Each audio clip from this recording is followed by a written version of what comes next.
humane, and responsive to the needs of all. Let this moment center us in purpose and duty as we continue our service to the nation. Amen. Thank you, Comsec.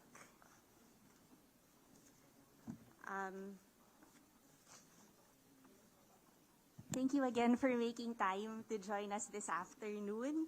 We would like to proceed with the recognition of the resource persons present in today's hearing. And may I direct the committee secretary to recognize them? Good afternoon, everyone. For today's hearing, we have the following resource persons.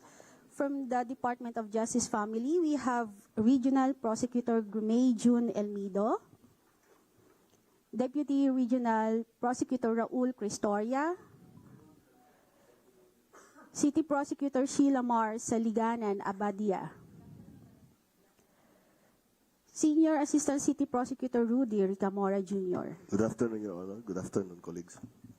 Deputy City Prosecutor Freddy Nohara, Prosecutor Maria Lisa Jorda, Regional Prosecutor Janet Grace Fabrera, Attorney Marines Ledesma Codadano, and SSS Gerald Soto.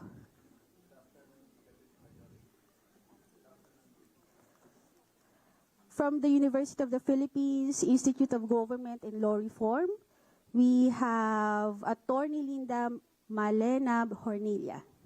Good afternoon, ma'am. Professor Neil Anthony Borja.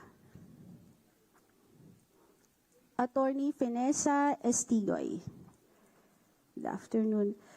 From the Legal Education Board, we have Attorney Mark Sampaga and Attorney Danica Tantay.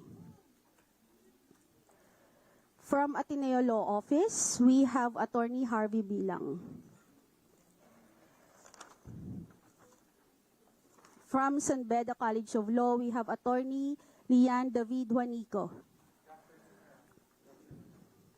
From Philippine National Police, we have Police Lieutenant Colonel Angelo Pueblos, Lieutenant Colonel Ruther Chris Parilla. From Armed Forces of the Philippines, we have Police Captain Pinky Corpus Jugs.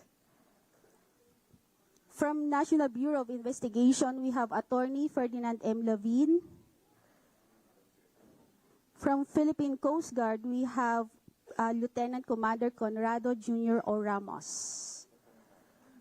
From National Security Council, we have Attorney Aisel Pangan. I think that would be all. I apologize if I was not able to recognize. Are there anyone who was not recognized, sir? Ma'am? From NBI, we have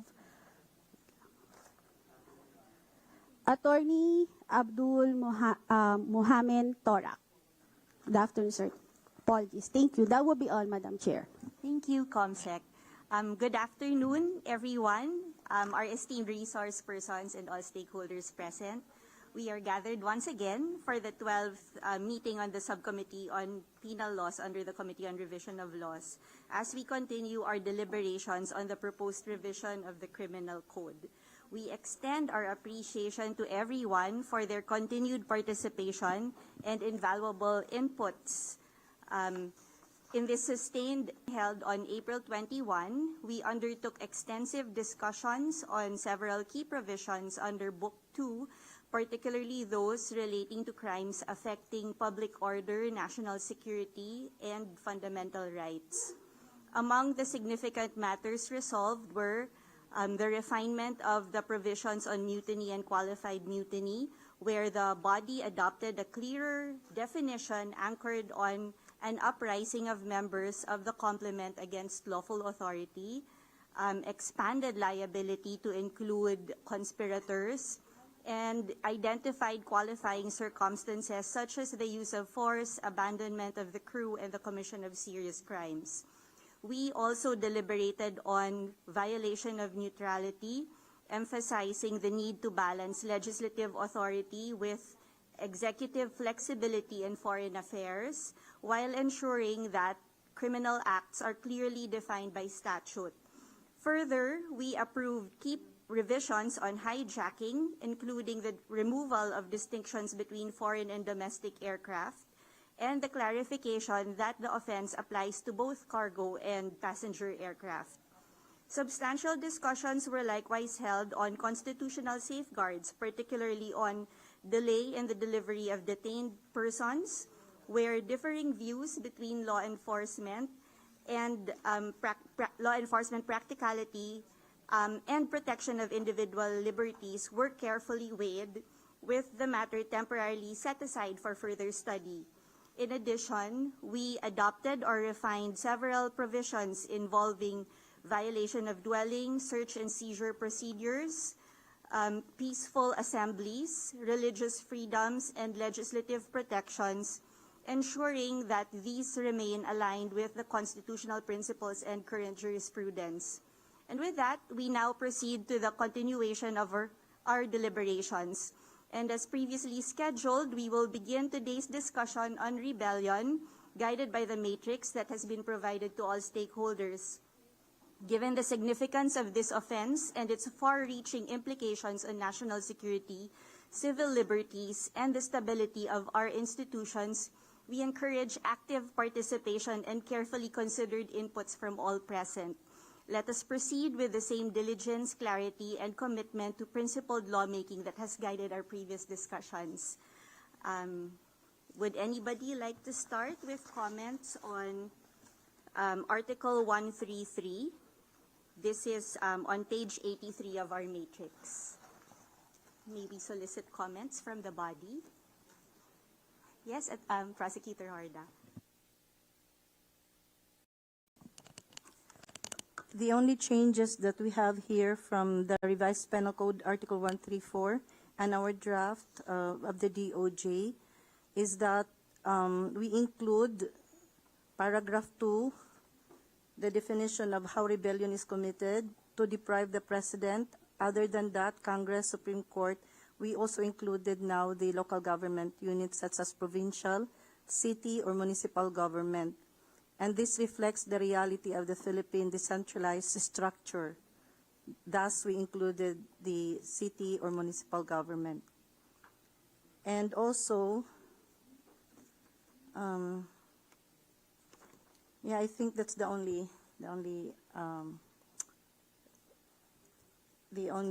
amended provision in the draft. Thank you, ma'am. Does anybody have comments? Yes, sir. Madam Chair, may I be allowed to ask our armed services, the Philippine National Police, the Armed Forces of the Philippines, even the National Bureau of Investigation, and other armed services of the Republic, if what is the technical meaning? I'm going back to Article 133, ma'am.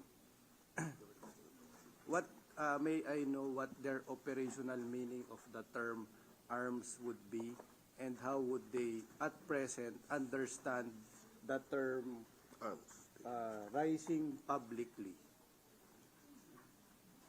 Thank you, Madam Chair. Thank you, sir. May we hear from the AFP and the NBI? First, the AFP.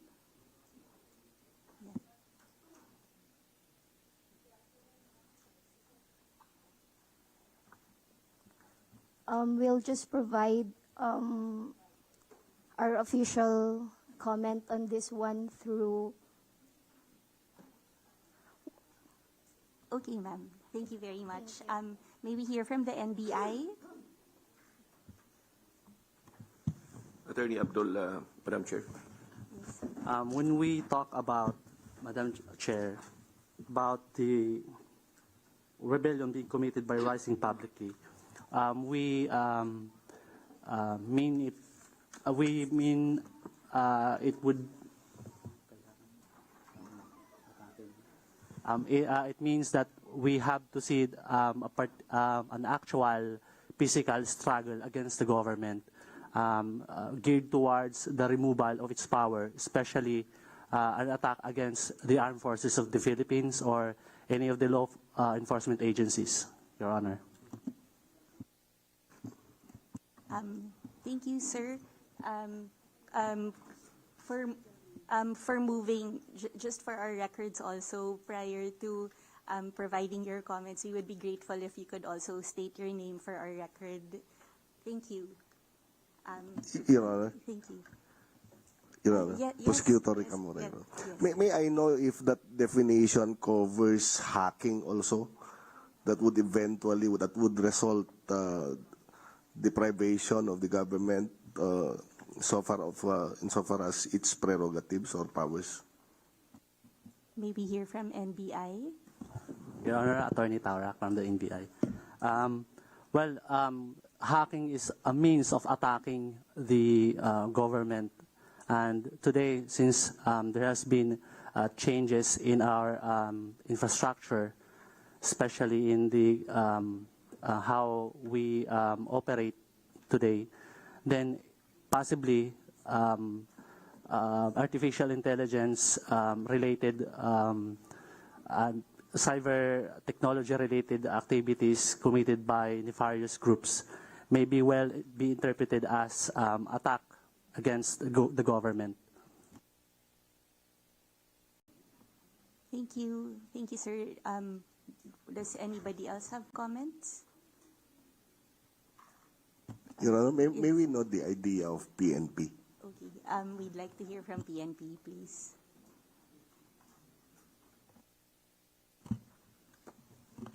Madam Chair, Police Lieutenant Colonel Ruther Chris Parilla.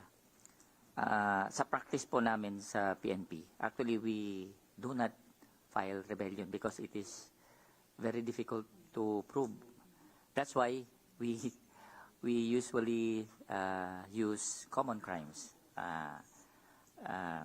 In our stand, parang walang, well, sa amin lang ha, parang hindi namin ma-prove yung rebellion, kaya useless sa amin yung rebellion, sa part na lang ng PNP. So, we rather file the common crimes, which is very, well, hindi naman madali ma-prove, but we can actually prove them. But when it comes to rebellion, sa aming part, ma'am, it's very, very difficult. That's all for PNP, ma'am. Thank you, sir. Yes, Prosecutor Horda. Actually, during our meeting of the committee, if you notice in Article 134, the Revised Penal Code provides the purpose is to remove the allegiance to the government or its laws. So that is a very, sometimes removing from allegiance admits a lot of interpretation, extensive interpretation. So it's a broad concept that can be subject to a lot of interpretation. Thus, we hope that there has to be some concrete acts. Thus, we tried to enumerate what are these rebellion acts. So we have 1, 2, 3, 4, 5. Just to clarify, for the draft of the DOJ, why we enumerated the acts, because the purpose in the code on which is to remove the allegiance is very broad concept. Thank you. Yes, Your Honor, just to react on the statement made by the PNP insofar as their idea about rebellion, of filing common crimes instead of rebellion itself, it must be noted that based on the draft, common crimes are actually absorbed, Your Honor. Thank you very much. Thank you, sir. So to clarify, hacking is considered as rebellion, or could be considered as rebellion. Your Honor, it is only a means of committing a rebellion, not Okay. the actual act of rebellion itself. Okay. Thank you. Thank you. May we hear from our academe? Yes, sir. Attorney Juanico. Good afternoon, Madam Chair. Attorney Juanico from San Beda University. I think the operative word here in rebellion would be rising publicly and taking arms. So with respect to the methods committed by the offenders, I think it all boils down to whether or not it was done publicly and involves taking up of arms. Because if it is not publicly made, then it will fall short of the crime of rebellion, and it might fall, for example, in coup d'etat or in sedition, depending on the purposes for which the said acts were committed. Thank you, Madam Chair. Thank you. I would like to recognize the presence of Congressman Tony Roman, and I will now yield the floor to him.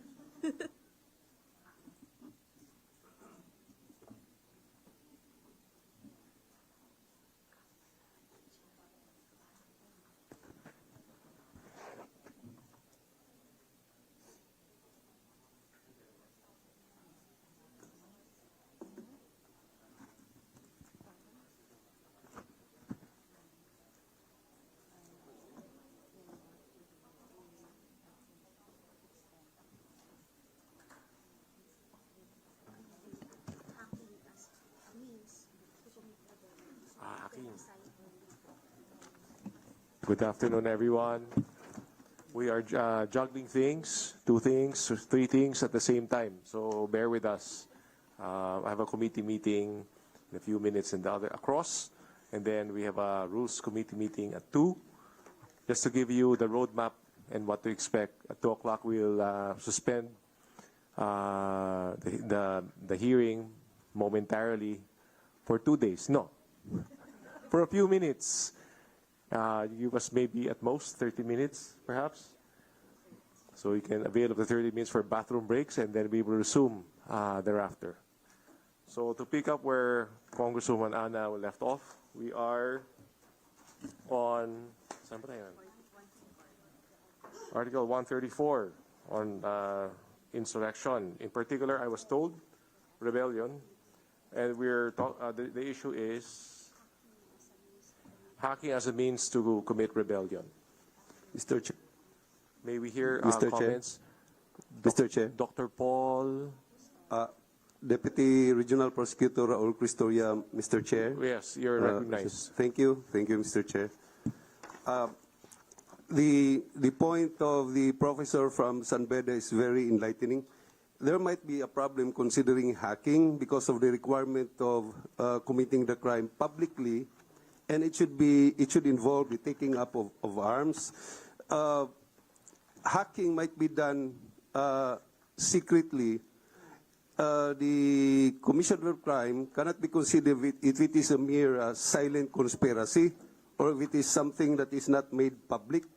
So that should be the qualifying factor. There are actually, Mr. Chair, 2 qualifying circumstances here, as pointed out by the good professor. It should be publicly, and it should involve the taking up of arms. That is all, Mr. Chair. Thank you, sir. So you view that since hacking is clandestine or secretly done, it doesn't constitute rebellion? It does not automatically constitute rebellion, Mr. Chair, because there is also the qualifying circumstance of taking up arms. It should involve the taking up of arms. 134. Here's just to, a few questions just to probe your insight.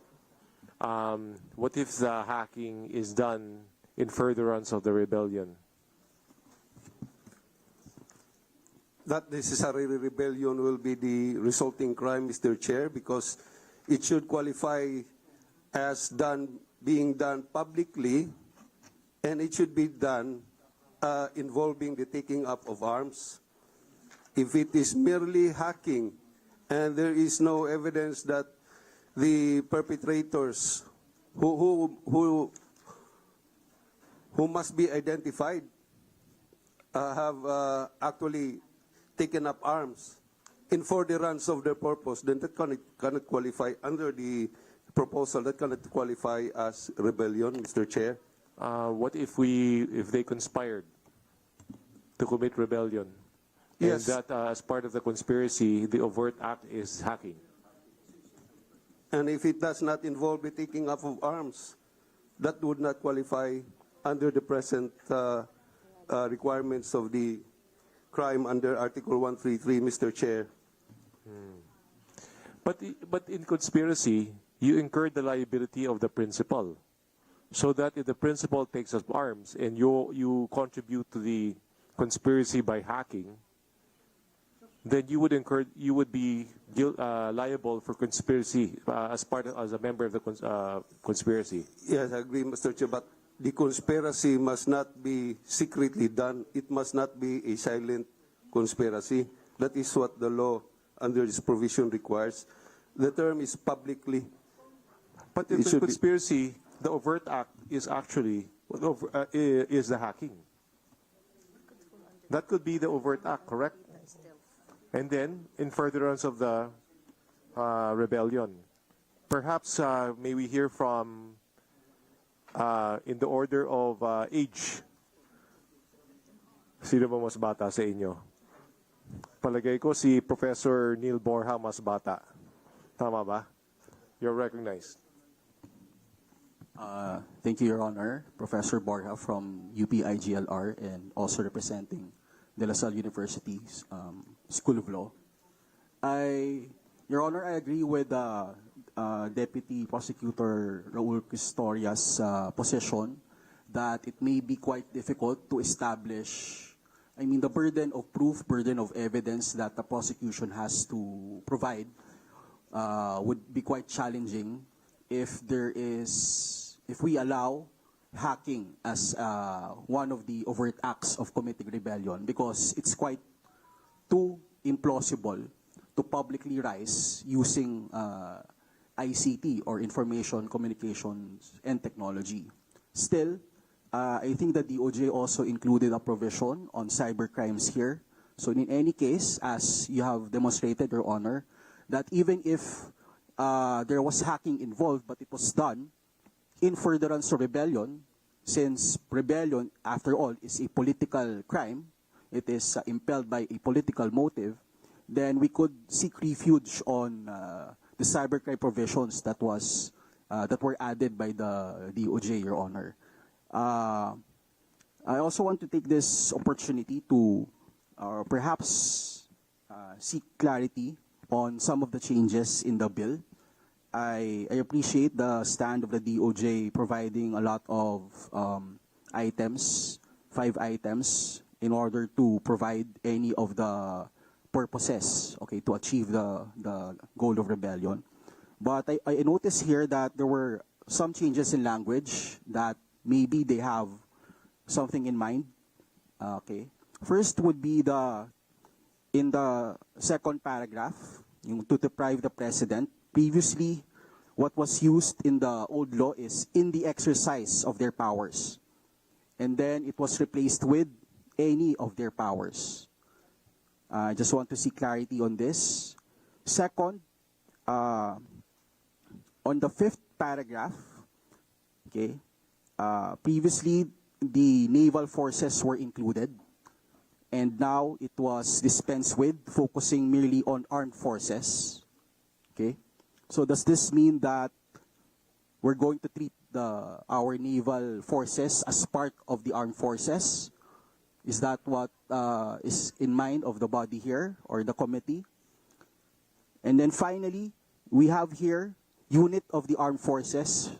For me, this is a very interesting addition, because there could be substantial steps in weakening the state's authority by convincing units of the armed forces to detach from the government. It's a very positive move. It would somehow be more meaningful if we have a definition of what a unit is, so as we will not be confused with having only a handful of soldiers to constitute a unit, as opposed to an organized unit from the armed forces. Thank you, Your Honor. Before we change topic, because that's a different issue, I think my wishful thinking is that there's consensus on the earlier on the issue concerning hacking, no?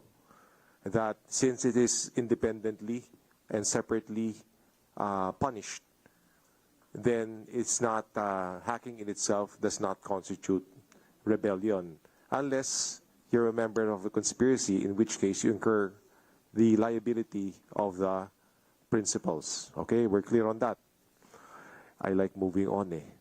So thank you. So is there a response from on that issue from the just to Attorney Juanico of San Beda? Thank you, Mr. Chair. Just to add on the point of Professor Borja, based on my humble analysis of paragraph 5. Attorney Juanico, before you proceed, I'd like to recognize the senior member of Congress, a good friend of my father, who's really good in golf, from the summer capital of the Philippines, city of Baguio, Congressman Mauricio G. Domogan. Okay, please proceed, Attorney Juanico.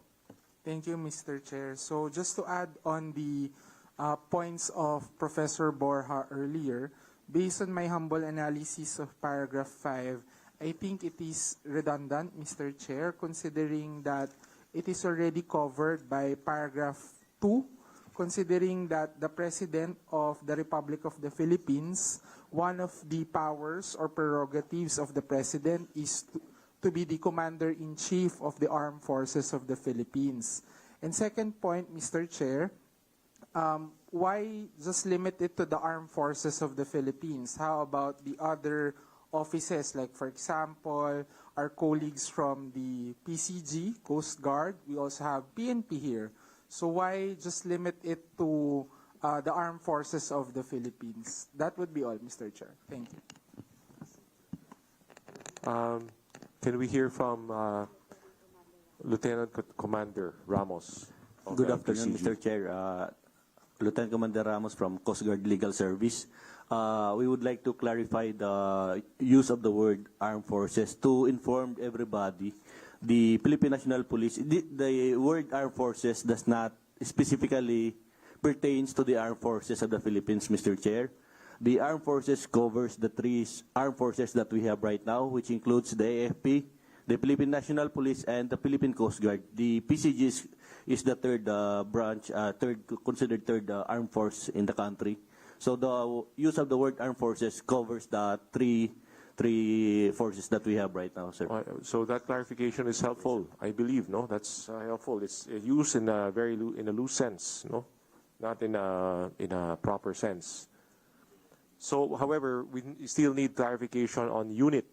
When we say unit of the AFP, PNP, or PCG, or armed forces, what are we referring to when we say unit?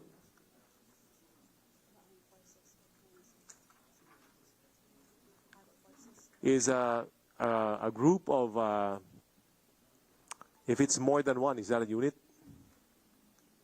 Or do you mean the formal unit of the, what is a unit of the AFP? What would that be? Mr. Chair, for the Coast Guard, a group or a single office could be considered a unit for us already, Mr. Chair. That's why it's also good to clarify what's the meaning when we mention the word unit, because 5 to 6, for example, we have a special operations unit, so composed of 6 to 8 personnel with an officer. So technically, they're already considered as unit under PCG, sir. I can see litigation and controversy concerning the size of the unit that you removed, that is removed, no? Ano bang, any thoughts on that? Perhaps Attorney Harvey? No, slightly different topic, still on the armed forces. From what I'm gathering, the use of the armed forces here is, as you said, loosely. So perhaps you can clarify it. If the intention is to cover PCG and PNP, then it has to be armed forces and members of law enforcement.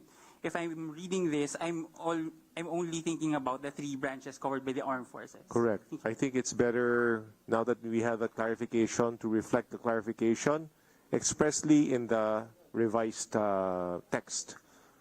So, unless I hear otherwise, I will adopt the suggestion of Attorney Harvey Bilang, armed forces, or members of the law enforcement. Okay. If I may, Mr. Chair. But we still don't know what unit is, so go on. counter proposal, Mr. Chair. So instead of mentioning other law enforcement service, why not make use of armed service?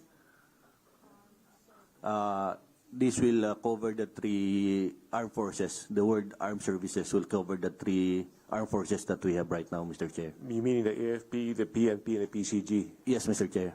Because armed under PCG law, it's indicated there that we are the third armed service, which automatically means that the PNP is the second and the AFP is the first armed service, Mr. Chair. So it would be to remove any unit of the armed forces or service. Armed service na lang. Armed service or members of law enforcement. Your Honor. Oh, I see Your Honor. two hands on this side. Ladies first. Yes, Your Honor. From afar, I can't read your name. Good afternoon, Your Honor. Prosecutor Ciudadano from the Department of Justice. My concern in including law enforcement is we have we have national government agencies who are also enforcement agencies. For example, the Securities and Exchange Commission. They are considered enforcement agencies. So maybe we can just follow or adopt the suggestion of the PCG to use armed forces or service. Because we should limit this to uniformed personnel only. So the PNP, the AFP, as well as the PCG. Okay. So that's just my concern. We have other enforcement agencies. We might be, expanding the provision, Your Honor. Thank you, Every Your time Honor. I hear a good point, I am convinced, and then until I hear the next point, then I'm convinced. So I waffle from side to side. But Attorney Ricamora. Yes, Your Honor. May I just know if NBI covers armed service? Thank you very much. By the definition, or as based on the comment of Attorney Ciudadano, then the NBI would not be included in armed service. Right? NBI is not included. Okay. Yes. Yes, Your Honor, in my humble opinion. Mr. Chair, may I be allowed to respond? Where's? For the NBI. Opo, you are recognized po. Yes, thank you, Mr. Chair. While the NBI is armed, we are not dangerous. We are civilian in character, while we are national in scope. We do not belong to the uniformed personnel. Thank you, Your Honors. Thank you, sir. Okay. So I believe we have consensus that the paragraph 5, at least with respect to the reference to armed forces, will be revised to make a reference to armed services. Tama? Okay. How do we define units? Unit. Any thoughts on that? To remove, how about maybe ask the DOJ for, is there like a minimum number? Prosecutor Abadia. Prosecutor Abadia, Mr. Chair, thank you. In our draft, actually, the words that we used are the following: to remove any kind of naval or armed forces from obedience or allegiance to the government. There's actually no unit in the DOJ draft, Mr. Chair.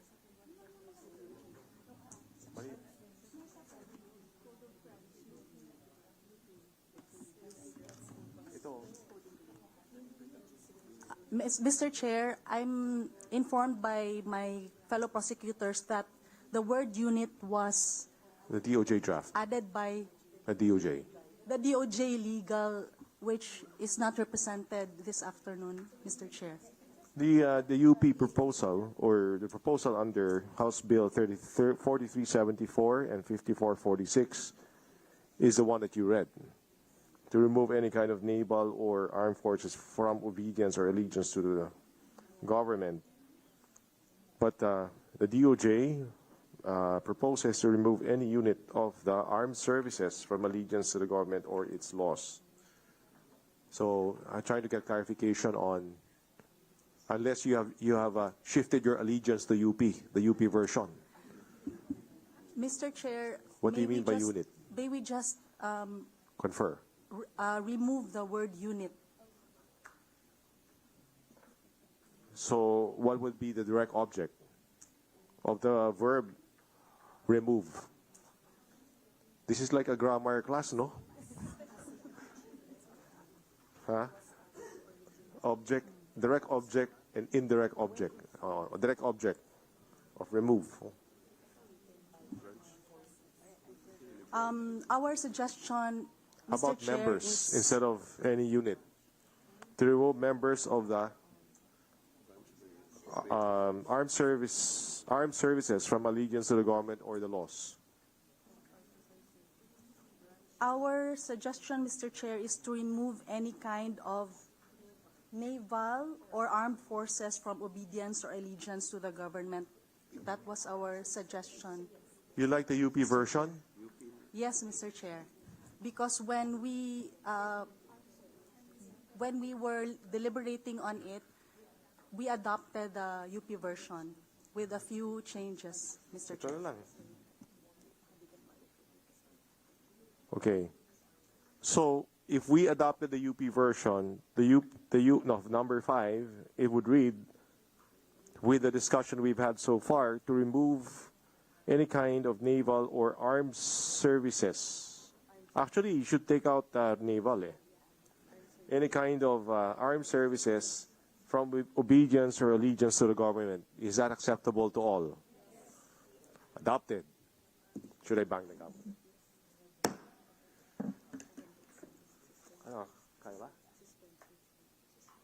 It's 1:55 on our time, Philippine Standard Time.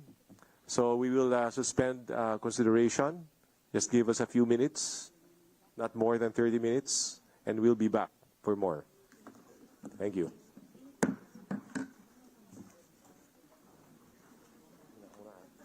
Balikan natin pa. So nakuha mo yan? Nakuha mo? Yes po. Tapos magkakabila na ako.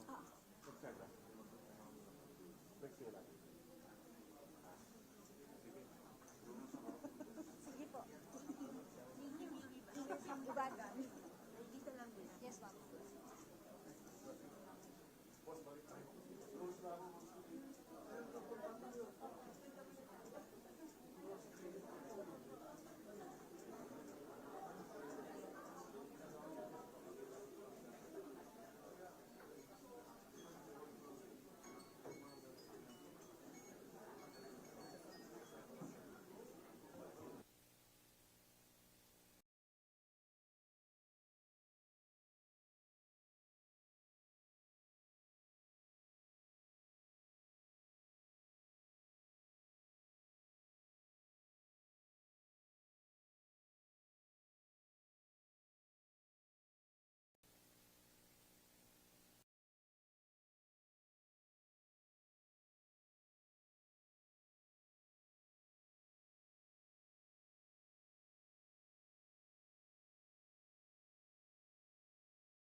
Meeting resumed. We begin with consideration of Article 135 on coup d'etat. Yes, Attorney Harvey. Just a point of clarification lang po on 133. So retain po ba yung wording na publicly and taking up arms? And by that we mean hacking in itself, not in conspiracy, is not included in the punishable acts of rebellion. Thank you, Attorney Harvey. I understand based on what was discussed earlier that it's not included. Any comments on Article 135 on coup d'etat? Yes, Attorney Juanico. Thank you, Madam Chair. So, I think we discussed previously in relation to terrorism financing the idea that the person giving the support must have knowledge and intent that the monetary support or finance is in consideration of terrorism. I'd just like to ask our esteemed colleagues from the DOJ if we will apply the same discussions with respect to Article 135, particularly the last portion, or in any manner supports, finances, abets, or aids in the commission of this crime. Because as it is currently worded, it is broad, it is so encompassing that just giving any amount without any knowledge or intention that it will be used for purposes of coup d'etat will be covered by this law. Thank you, Madam Chair. Thank you, Attorney Juanico. May we hear from DOJ? Yes, Attorney. Good afternoon, Madam Chair, Prosecutor Ciudadano. Actually, this provision, the part where it says that not including any person not in the government service who participates or in any manner supports, finances, abets, or aids in the commission of this crime is already included in the existing Article 134A.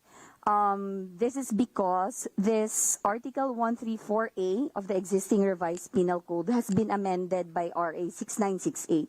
So if you take a look at Article 135 of the existing Revised Penal Code, the second to the last paragraph, there's also a provision which says that it's the same provision. Any person not in the government service who participates or in any manner supports, finances, abets, or aids in the undertaking of coup d'etat shall suffer the penalty. So it's just a rewording lang po, and rephrasing. So it's already included in the existing law as amended by RA 6968. Thank you, ma'am. Yes, Attorney Juanico. Just a rejoinder, Madam Chair. So, considering that our task today would be to improve the laws and not merely to codify them, it is my humble proposal that instead of the phrase in any manner, we substitute it with the phrase willingly and intentionally supports, finances, abets, or aids in the commission of this crime, or subject to style, Madam Chair. Thank you, Attorney Juanico. May we hear from DOJ? So, could you say that again, Attorney Juanico, willingly or in any manner? Instead of the phrase or in any manner, we can substitute it with or who willingly and intentionally supports, finances, abets, or aids in the commission of this crime in light of our discussions regarding terrorism financing during the previous hearings, Madam Chair. Thank you. May we hear from the DOJ? Yes, ma'am. We don't have any objection in inserting that willingly and intentionally, but I would like to point out lang po that under the Revised Penal Code, it's really implied that any crimes committed should be committed willingly and intentionally. Kasi when we draft the information, yun po talaga yung nakalagay that the accused willingly, intentionally. So if you want to include, we don't have any objection. But if it is not included, it's already implied under that. Thank you, ma'am. We note that. If there are no other comments to Article 135, 5, we can move to discuss Article 134. Yes, Attorney Borja. Thank you, Your Honor. I also noticed that we retained the phrase needed for the exercise and continued possession of state power, referring to the facilities. My concern here is, even if it's reflected in the current law, the Revised Penal Code, would this not add some additional burden for the prosecution to prove that each and every facility, okay, is needed for the exercise and continued possession of state power?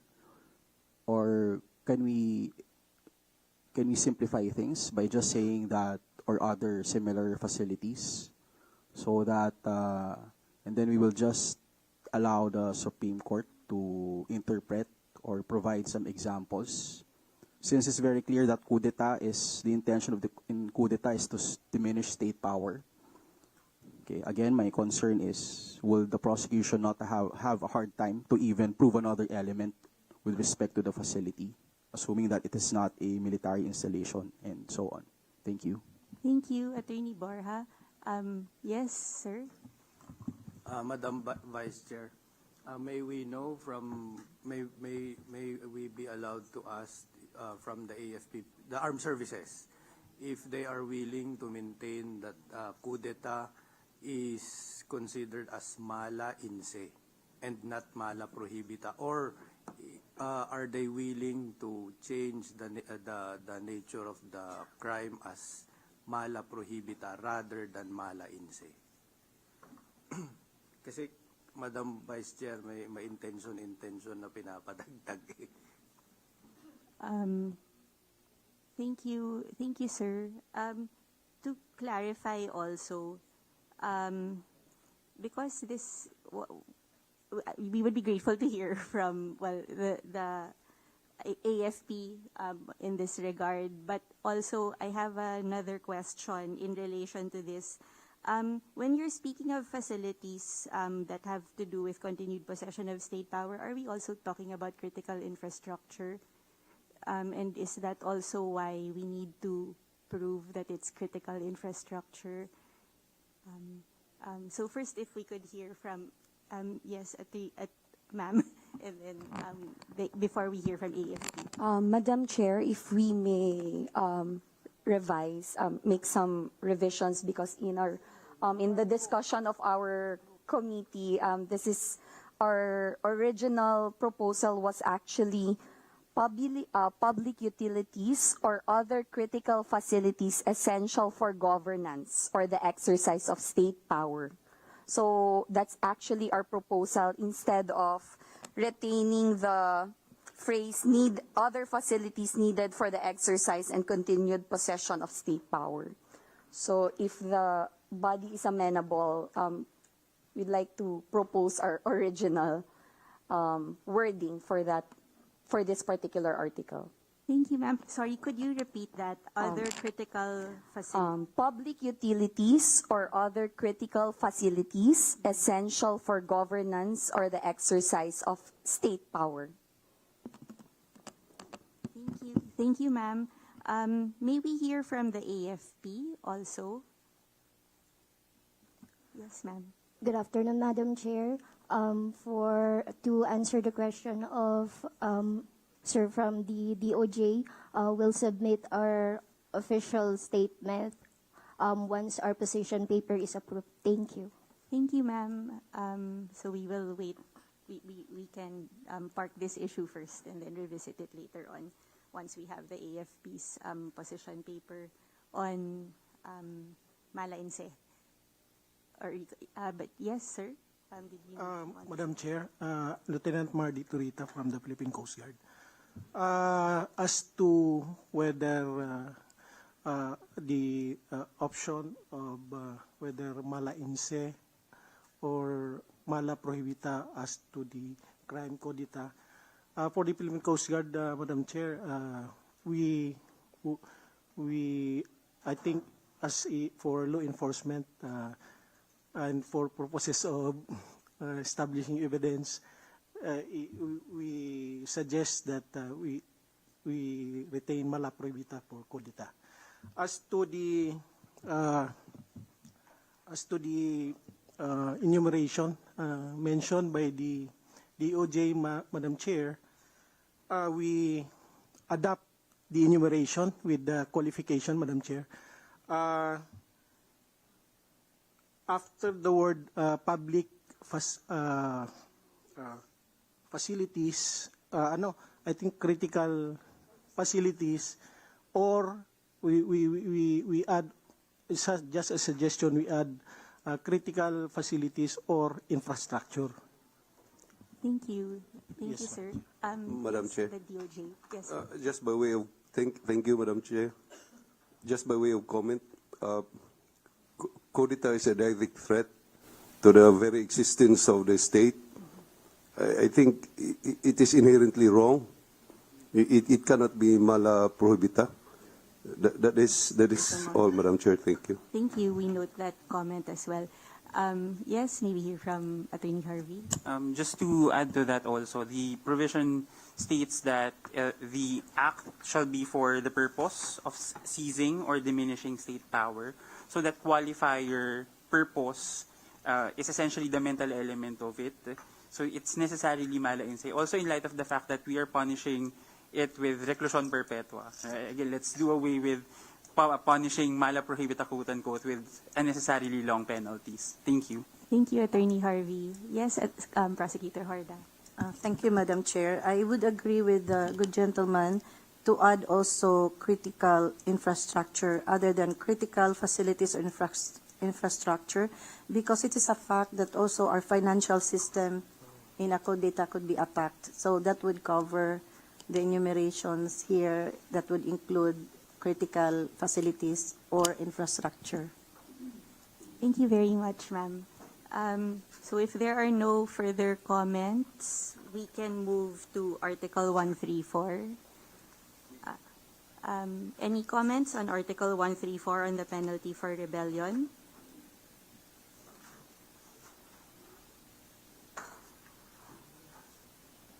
And yes, Professor Borja. Thank you, Your Honor.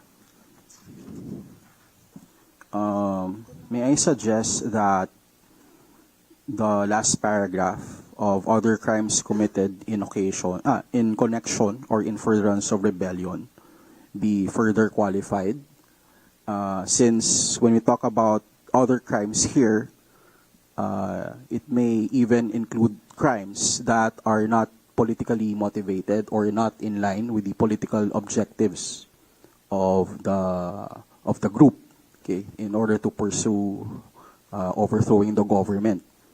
Prime example of this is the crime of rape. Okay, if we retain this wording, then the crime of rape, if committed in connection or furtherance of rebellion, okay, may somehow be treated as absorbed. So I would humbly suggest that, although it's understood naman talaga, diba, that it should be politically motivated, maybe you could just add the phrase other crimes committed in connection with or in furtherance of the objectives or political objectives of rebellion to be included, so that it is clear and it will exclude any other crimes that have no relevance to the objectives of rebellion. Thank you. Thank you, sir. Yes, Prosecutor Nahara. I would like also to contribute, Madam Chair, that it is settled in our jurisprudence that rebellion is, it absorbs all other crimes committed in furtherance of rebellion. And the concept of complex crime under Article 48 only applies to felonies or to crimes punishable by the Revised Penal Code. There has been question in the past, in the case of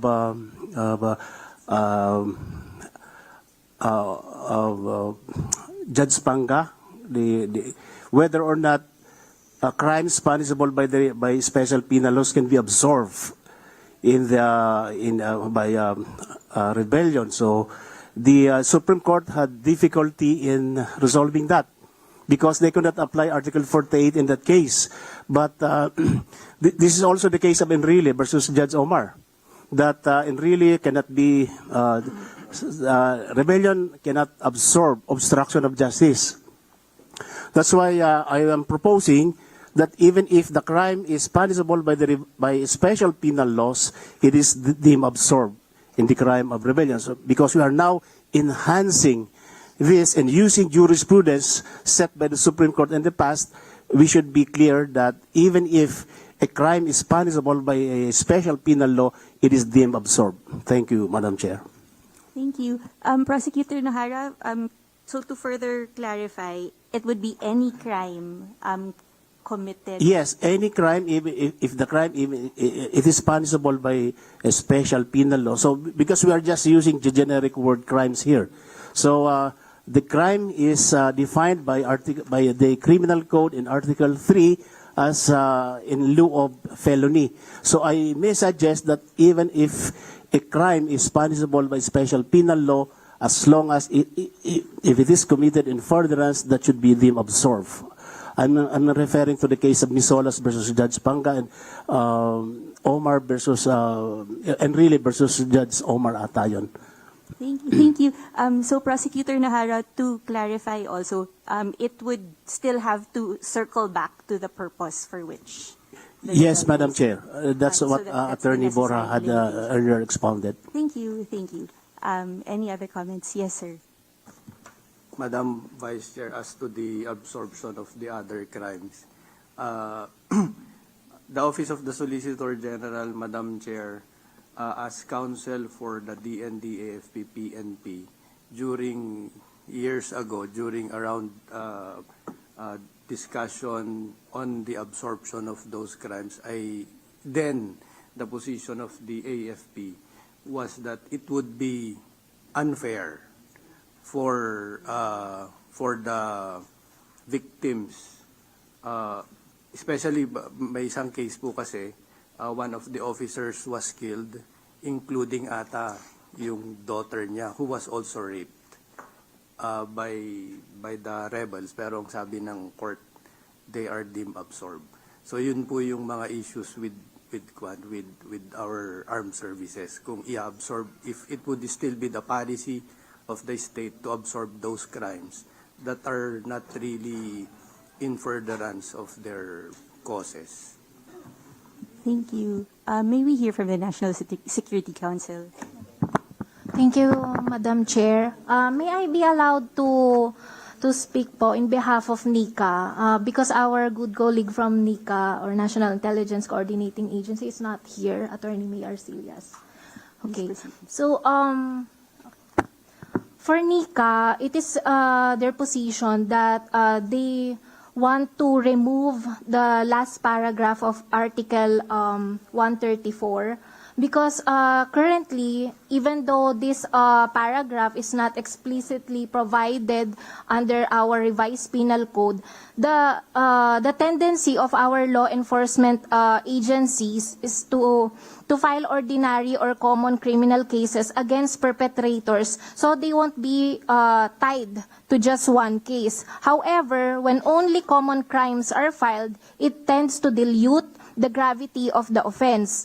Our law enforcement agents have already experienced this. They filed rebellion, but the case was dismissed.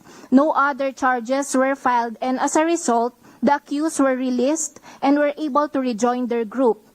A case in point is those cases involving the Dawla Islamiyah who participated in the Marawi siege. Because rebellion was the charge filed, no one was convicted. Either the cases were dismissed or the accused were acquitted. This is despite the fact that the Marawi siege resulted in billions of damages, hundreds of lives lost, and tens of thousands of people displaced. Thank you, Madam Chair. Thank you for that. Your Honor, Yes, I think. the key word here is the crime must be in connection with or in furtherance of rebellion. Otherwise, ordinary crimes, you can proceed to file cases if it's not related to rebellion. Nobody could prohibit you anyway. Pero you have to classify. To be absorbed, it must be classified as one that in furtherance of rebellion or directly connected to rebellion. Thank you, Madam Chair. Thank you for emphasizing that, Prosecutor Racamara. Does anybody else have any comments? Yes, ma'am. Prosecutor Abadia, Madam Chair. Our suggestion to the law enforcement agencies is if it is very difficult to prove the rebellion, then we can file the ordinary cases. As of the moment, we already have case build up with the prosecutors. We can ask the prosecutors how can we build up a rebellion case against them. But in the meantime, we file the rape case, we file the other ordinary crimes case. They will stay in jail. It does not preclude the law enforcement agents to file another case for rebellion should the evidence already warrant it. Thank you, Mr. Chair, Madam Chair. Thank you, ma'am. Yes, Attorney Aisel. Thank you, Madam Chair. My follow-up question is, Madam Fiscal, are you saying po na simultaneously cases will be filed on similar facts? Yes, DOJ. Madam Chair, just to answer the concern of the NICA, I'm prosecuting a case. It's a case of rebellion, supposed to be anti-terrorism, supposed to be. It happened in Jolo, and the case was transferred in Cebu. But the case that was filed is not HSA. It's not rebellion. It's plain multiple murder. Kasi mas madali i-prove. Yun lang yung naging dahilan doon. When the case was transferred in Cebu, multiple murder na yung kaso, kasi nga mas madali nga i-prove. It does not really kasi ang purpose doon is makulong sila lahat. Ang penalty kung sa HSA tsaka sa rebellion, ang penalty nila life imprisonment, di ba? Kung multiple murder, ganun din ang penalty. Mas madali pang i-prove yung multiple murder. Kaya yun ang pinail. This happened before the amendment of the Human Securities Act. So to answer the question, it does not really preclude us from filing cases based on the same facts. Yung sinasabi namin na just to keep them in jail, let's file this case because we have evidence. Then we have time to build up another case against them based on another crime na same pa rin yung facts. Posible yun. Thank you po, Madam Chair. Thank you, sir. Thank you. Madam Vice Chair. Yes, sir. Kasi pagpalagay na po natin akong magiging abogado ng mga rebelde, the thing that I will do pagka nag-file sila ng murder, rape, etc., ang gagawin ko, magpa-file ako ng complaint for rebellion para malahatan yan, ma-absorb lahat. Tanggal ka kaagad dun sa... I mean, it should be a policy. Ang pinopropose ko po is that there should be a policy na sasabihin natin na walang na walang wiggle room ang Supreme Court to say na ma-absorb sila. Mas maganda ho na yun ho yung policy natin na regardless walang absorption yung mga yan. Except lang siguro kung yung pagpatay ay nangyari doon sa battlefield, siguro yon absorbed. Pero yung outside, I'm pretty sure our armed services would not want that to happen to them. Thank you, sir. So, do we temporarily... Okay, so we will take this up with the rest of the committee and then park this for now and then move on to the next article. But we're very grateful for your input into this. Now we move to Article 136 on the penalty for coup d'etat. Any comments? If there are no comments on the penalty for coup d'etat, we move to Article 137 on the leader of the rebellion or coup d'etat. Yes, Attorney Borja. Your Honor, I'm sorry. On 136, I tender my previous comment that the last paragraph be further qualified, that other crimes be committed in connection and furtherance of the objectives of coup d'etat, so that it's going to be more specific po. Thank you. Thank you for that, Attorney Borja. Yes, Attorney Aisal. Thank you, Madam Chair. With the Article 136, Madam Chair, may we also adopt our previous position that this last paragraph be removed. Thank you, Madam Chair. Thank you. So we note this, and we will also discuss this with the committee. And for now, move to Article 137. If there are any comments on Article 137, I will yield the floor also for Kong Tony Roman to chair. Page 88. I'd like to thank Congresswoman Ana for pitching in while I was away and for doing a good job. Thank you, ma'am. So we pick up from Article 137, leader of the rebellion or coup d'etat. Any insights on this?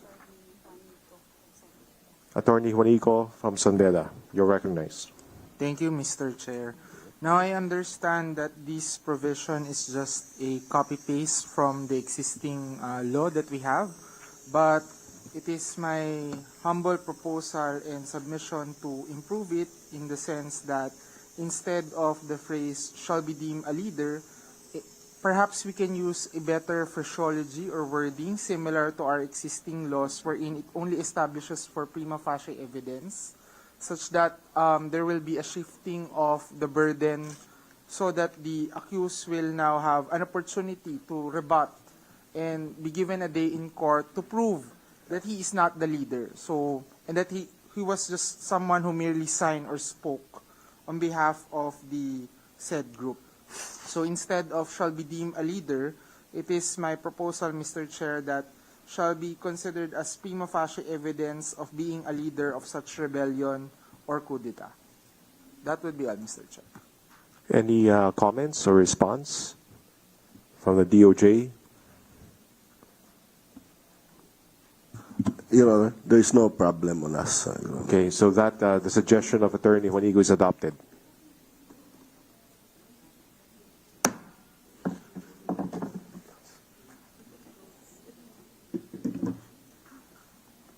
Moving on to Article 136 of the Revised Penal Code, or 138 of the proposal.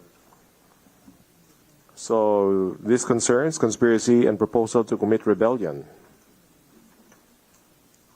Any insights? Professor Borja, you're recognized.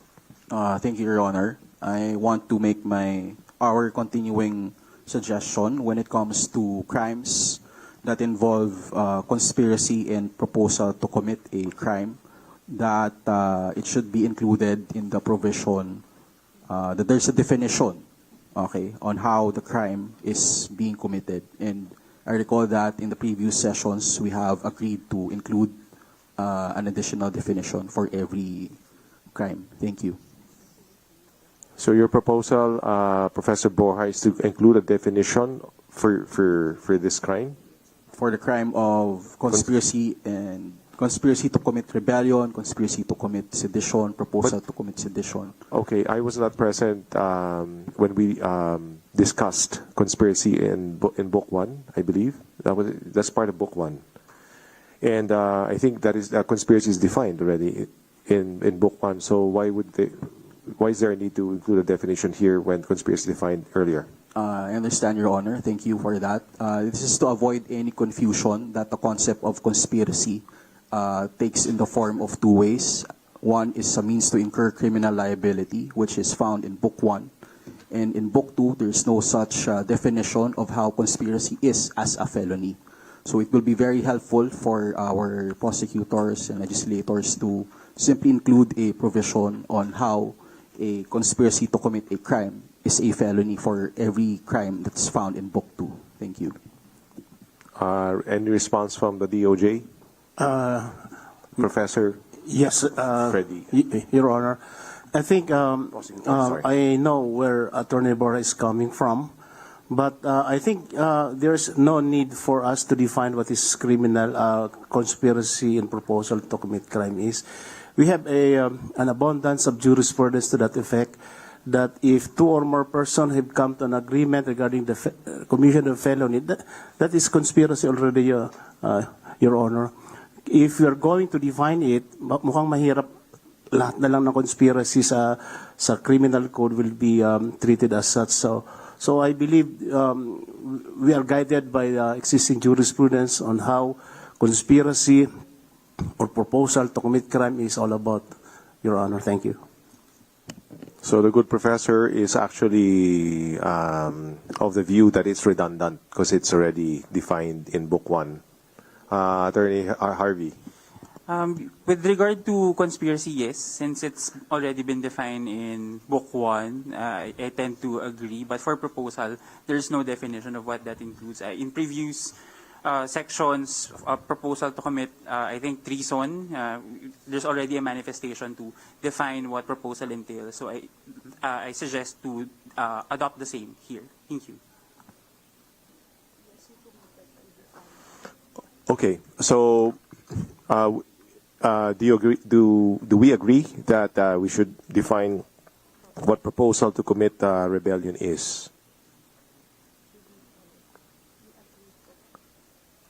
Okay, Attorney Professor Borja. Thank you, Your Honor. I humbly maintain our position.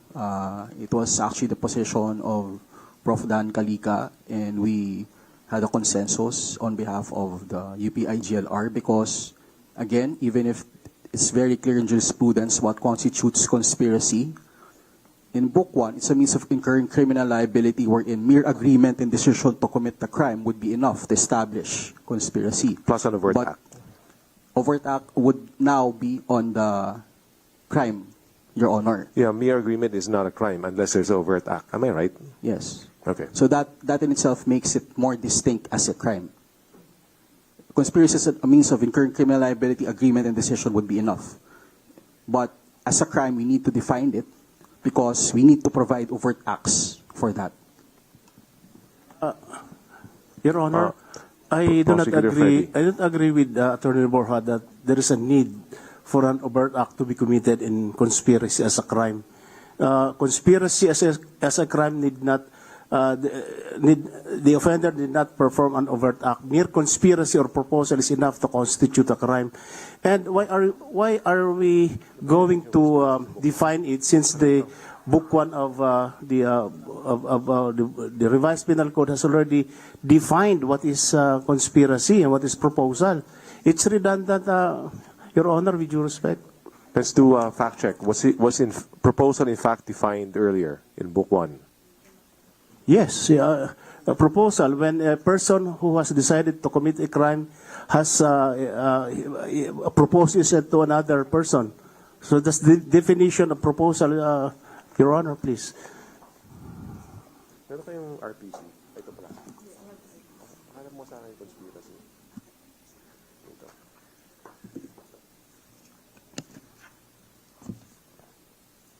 May I continue? Please proceed. So if it is a proposal to commit rebellion, when a person has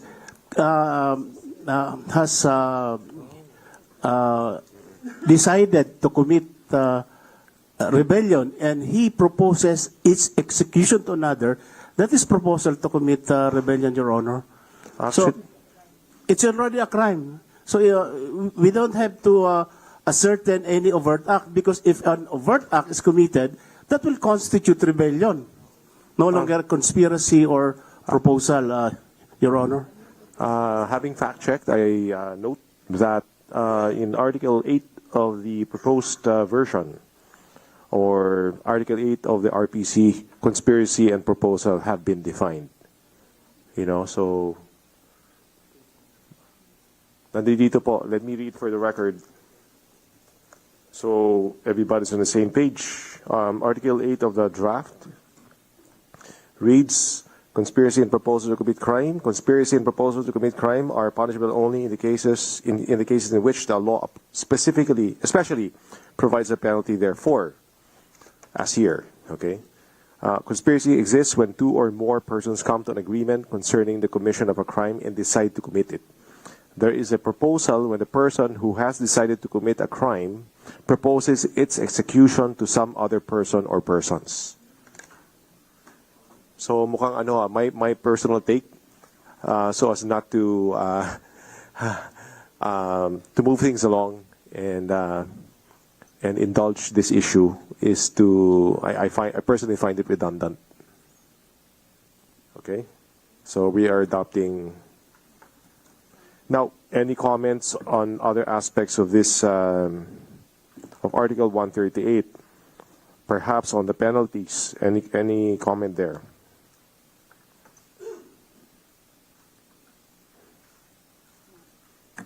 None. Okay, there being no other comments or objections, Article 138 is adopted. Now we move on to Article 140 on page 90. Disloyalty of public officers or employees. Attorney Harvey Bilang. Just a change in the ones in all caps, without justifiable cause, and it continues, failed to resist a rebellion or coup d'etat. I suggest changing the word failed to refuses to resist a rebellion or coup d'etat by all means. I suggest this because we don't want to punish mere failure, but rather willfulness on the part of the public officer. That's why he or she is disloyal. Thank you. I agree with the observation. Any suggestion as to the word used instead of refuse? But I know where Attorney Harvey is coming from. One is outcome-oriented, that you may have tried and failed, right? And you should be punished for that. But refusing is more perverse. Prosecute. Yes, Prosecutor O'Hara. Your Honor. We have crimes of omission under the Revised Penal Code, and I believe this is one of them. And I will point out that misprision of treason is crime of omission. If you fail to report a conspiracy to commit treason, and Article 275, abandonment of person in danger of dying, if you found a person in an inhabited place and you fail to extend assistance, that is a crime. So I believe the present wording of, or the proposed draft of Article 40 is also one of those crimes called crime of omission. But personally, I do not object to the replacement of the word failed to refuses, so that we can move on. So we are adopting refuses. Yes, Your Honor. Attorney Professor Borja. Thank you, Your Honor. My comment pertains to the additional statement that, quote unquote, without justifiable cause, and by all means in their power in connection with their duties. To me, the term by all means in their power actually raises the bar and overstates the duty. It is somehow too rigid in application. And then when we include the term without justifiable cause, it seems that we're softening it. So I get the impression that either there is an absolute duty or those two statements are competing with one another, and perhaps the court would come to a point that it will decide whether the officer truly used all means or whether stopping short was justified, or both. So maybe we could meet halfway and rather use the test of reasonableness. And I propose that the body to consider the term without justifiable cause, failed to resist a rebellion or coup d'etat, quote unquote, to the extent reasonably within their powers or duties. Thank you. How about by all reasonable means? I agree, Your Honor. Yeah, any objection to the suggestion of Professor Borja?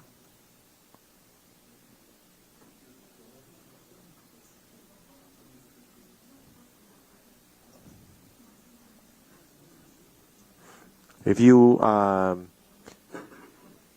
this is litigated, if this particular clause is litigated, there would be a test of reasonableness anyway. So there's no harm in actually including reasonable now. Prosecutor Abadia. For the DOJ, Mr. Chair, we don't have any objection to include the word By all reasonable by means. all reasonable means. Thank you, Mr. Chair.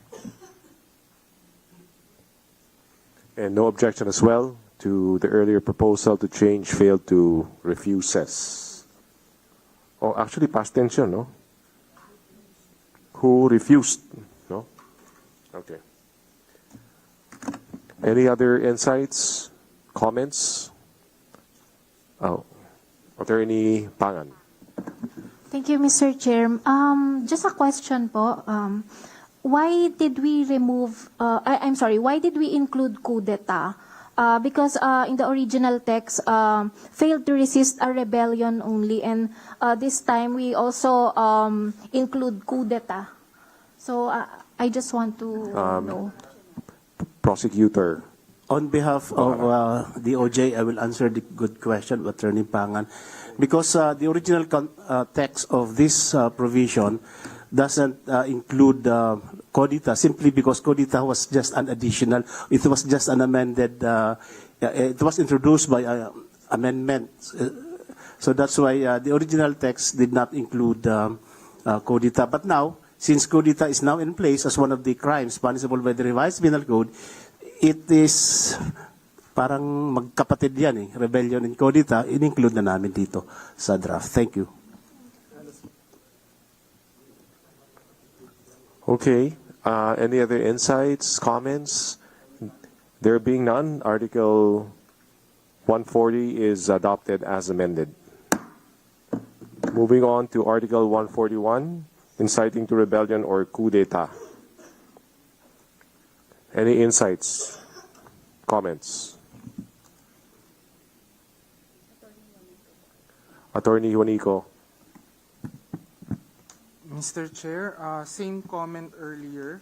Instead, on the last phrase or last paragraph, Your Honor, instead of they will be considered leaders and shall suffer the penalty, same comment as earlier, it shall be prima facie evidence that they are leaders of such rebellion or coup d'etat. What paragraph is that? Last paragraph, Your Honor. If the rebellion or coup d'etat did occur or takes effect, it shall be prima facie evidence that they are leaders of such rebellion or coup d'etat. Any comments? Same as my comment earlier. Yes, that was a sensible proposal from Attorney Juanico for consistency's sake. There's no objection on the part of the Department of Justice. There being no objections or comments, this Article 141 is adopted. Oh, Attorney Harvey Bilang. Yeah, just a manifestation. I've been declined earlier on a similar issue when we were talking about inciting to commit terrorism under Article 110. I'm just going to repeat the same observation here since this is also an inciting crime. So I note that under HB number 4374, Article 100, that is a much better formulation of how inciting crimes ought to be punished, because as worded, Article 110 and 141 your only calculation is if did you say this and what is the tendency of the words, and that is too much of a burden upon speakers and the freedom of speech. Thank you.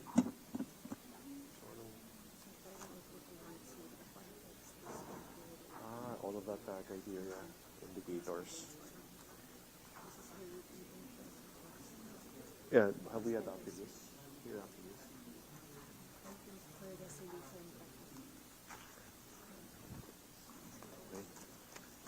Thank you. So, I believe Attorney Harvey is referring to Article 100 of House Bill 4374 and 5446. Reading Article 100, it's on inciting to commit terrorism. And then, I think the relevant portion of that is in determining the existence of reasonable probability that the speeches, proclamations, writings, emblems, banners, or others would help ensure success in inciting the commission of terrorism. The following shall be considered. And letter B, and then under that, it's context, and then it goes on to define what context is. And C, and the next is speaker/actor, goes on to expound on that, intent, and expounds on that, content and form, and then extent of the speech or act, and then causation. So, is there any comment on his suggestion to include the same criteria? Since this is also about inciting, this crime involves inciting the commission of a crime. Yeah.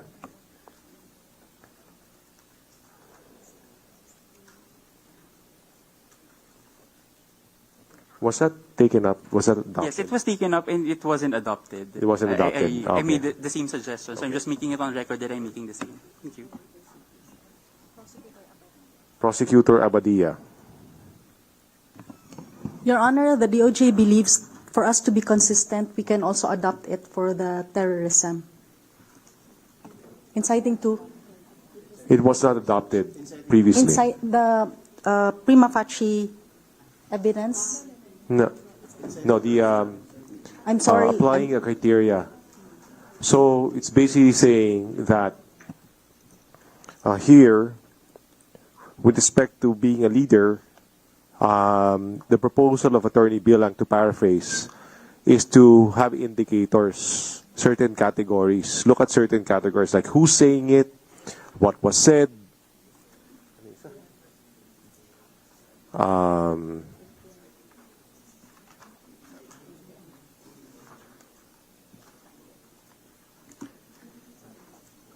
Nasaan yung 100? Yeah, I'll just to finish complete my sentence. Looking at the context, who's the speaker, the actor, looking at the intent, the content and form, and extent of the speech or act, and the causation.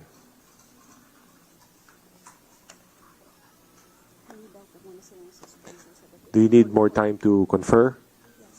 And also, in conferring, please consider the applicability of each category. We can, in the meantime, can you multitask and confer and while we're discussing other articles? Is that asking for too much? May we just ask for 2 minutes, Mr. Chair? Okay. You have 2 minutes and 10 seconds. Thank you, Mr. Chair. We'll just suspend for 2 minutes.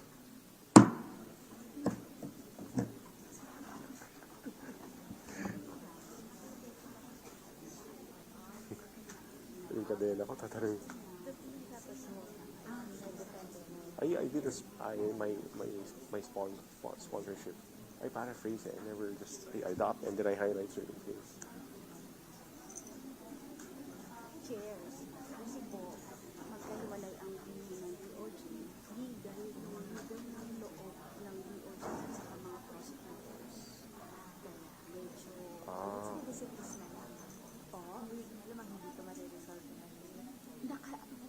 Ako, yung sa akin, applicability. Like yung causation. What do you mean? Okay. Ito, prima facie leadership. Okay, what does the causation got to do with that? How would you apply that? Hey, I see the actor who said this, or the content. I see that. Oh, what about the causation? What is the causation? How will that apply?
Is there a motion for extension? We are now ready, Your Honor. Okay, so we're back on the record. We're still on Article 141. I was told by Attorney Harvey during the break that the criteria or the categories or the indicators from Article 100 were lifted from the IRR. So where do you stand on this proposal?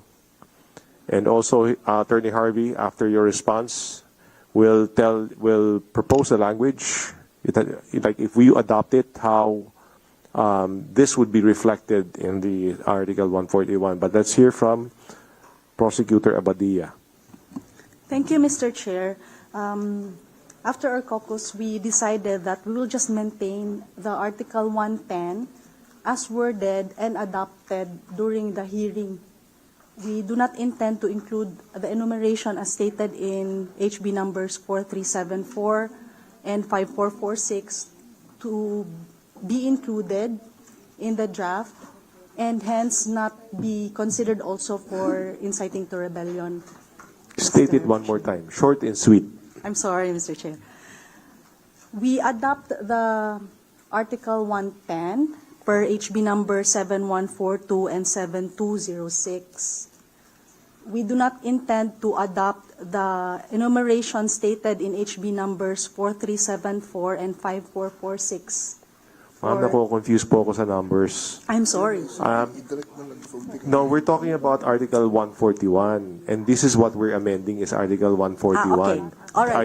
Do you agree to incorporate the indicators / criteria / categories reflected in the earlier article? What article is that? 110?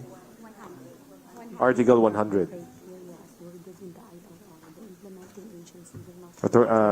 Prosecutor Abadia. We are not inclined to adopt the criteria stated in Article 100 to inciting to rebellion, Mr. Okay. Chair. Thank you. And what's the reason for that? If we're going to adopt it, we're going to limit, because this was lifted from the IRR, and if we're going to lift this and put it in the Revised Penal Code, we are going to limit the acts of the implementing agency in crafting the rules on how to interpret the law, Mr. Chair. How about, okay, just to play devil's advocate. Okay, what if you adopt that criteria and then have a catch-all provision without prejudice to other blah, blah, blah?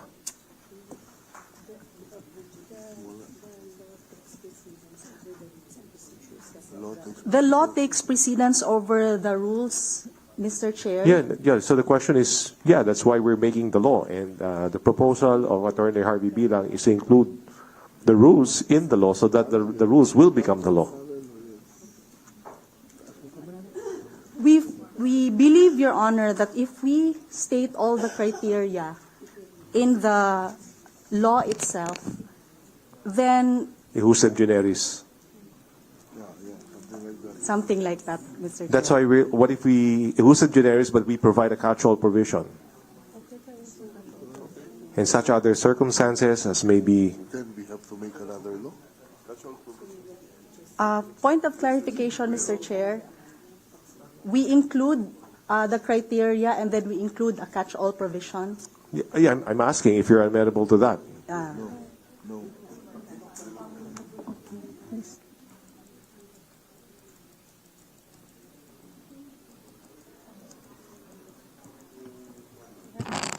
Do you Mr. need Chair, 2 if minutes? I may be allowed to talk, Mr. Chair.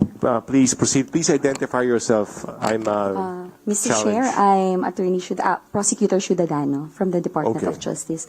Mr. Chair, if we include the criteria as lifted in the implementing rules and in, regulation, it will be difficult for the implementing agency that is stated in the, for example, in a special law or in this law, to make the necessary changes in case they are and adapt to new situations. So if we put, for me, if we put a catch-all provision that this will be subject or without prejudice to another law, so it will take time to produce or execute another law just to amend the criteria that's included or indicated na po in the Prosecutor in the Ciudadano, provision po. the catch-all provision, just to clarify, is not without prejudice to other laws, without prejudice to other circumstances as may be deemed relevant in determining the commission of the crime, in determining whether or not the crime was committed. It's more factual and circumstantial. We agree, Your Honor, but we would give leeway to the judiciary to define the circumstances po. Yes. Yes po. But it has to be analogous to the other criteria enumerated. That way, you skirt a justem generis. Mr. Chair. Ang sarap ng ng nakapag-Latin, a justem generis. May I be recognized? Professor Prosecutor O'Hara. May we refer to the records of the past discussion, whether or not that table under House Bill number 4374 on inciting to commit terrorism was the one adopted by this body? It was not adopted. Yes, it was not adopted. So if it was not adopted, why are we referring to that in the case of inciting to commit rebellion? Because they're both inciting crimes. Yes, but if that was not adopted, so if we're going to refer to that, so magugulong records natin. No, it was not settled and adopted previously, but it doesn't stop us from adopting it here. So if we're going to adopt that, so we're going to the previous discussion, so in adopting that, the same manner of committing, inciting to commit terrorism and inciting to commit rebellion, that's the same. It's up to you. We can go back. That's why we can settle the old issue first if you want. That's why we want to be guided so that we can settle this issue, Your Honor. Why don't we settle it now? Let's go back to Article 100. The DOJ has committed theft. Please return the Excel spreadsheet.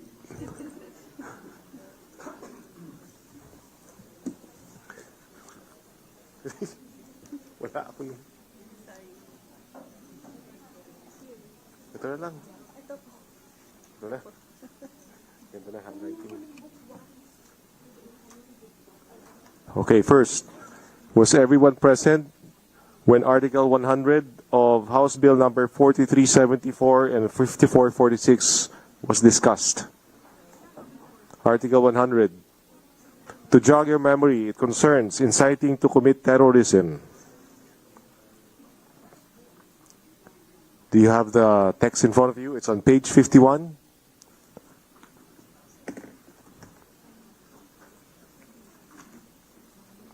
And it reads, inciting to commit terrorism, the penalty of, punitive 2 shall be imposed upon any person who as an individual or as part of an organization regardless of nationality without taking a direct part in the commission of terrorism incites others to commit terrorism as defined in Article blank by means of speech, proclamation, writing, emblems, banners, or other presentation, incitement. And the incitement is done under circumstances that show reasonable probability of success in inciting the commission of terrorism.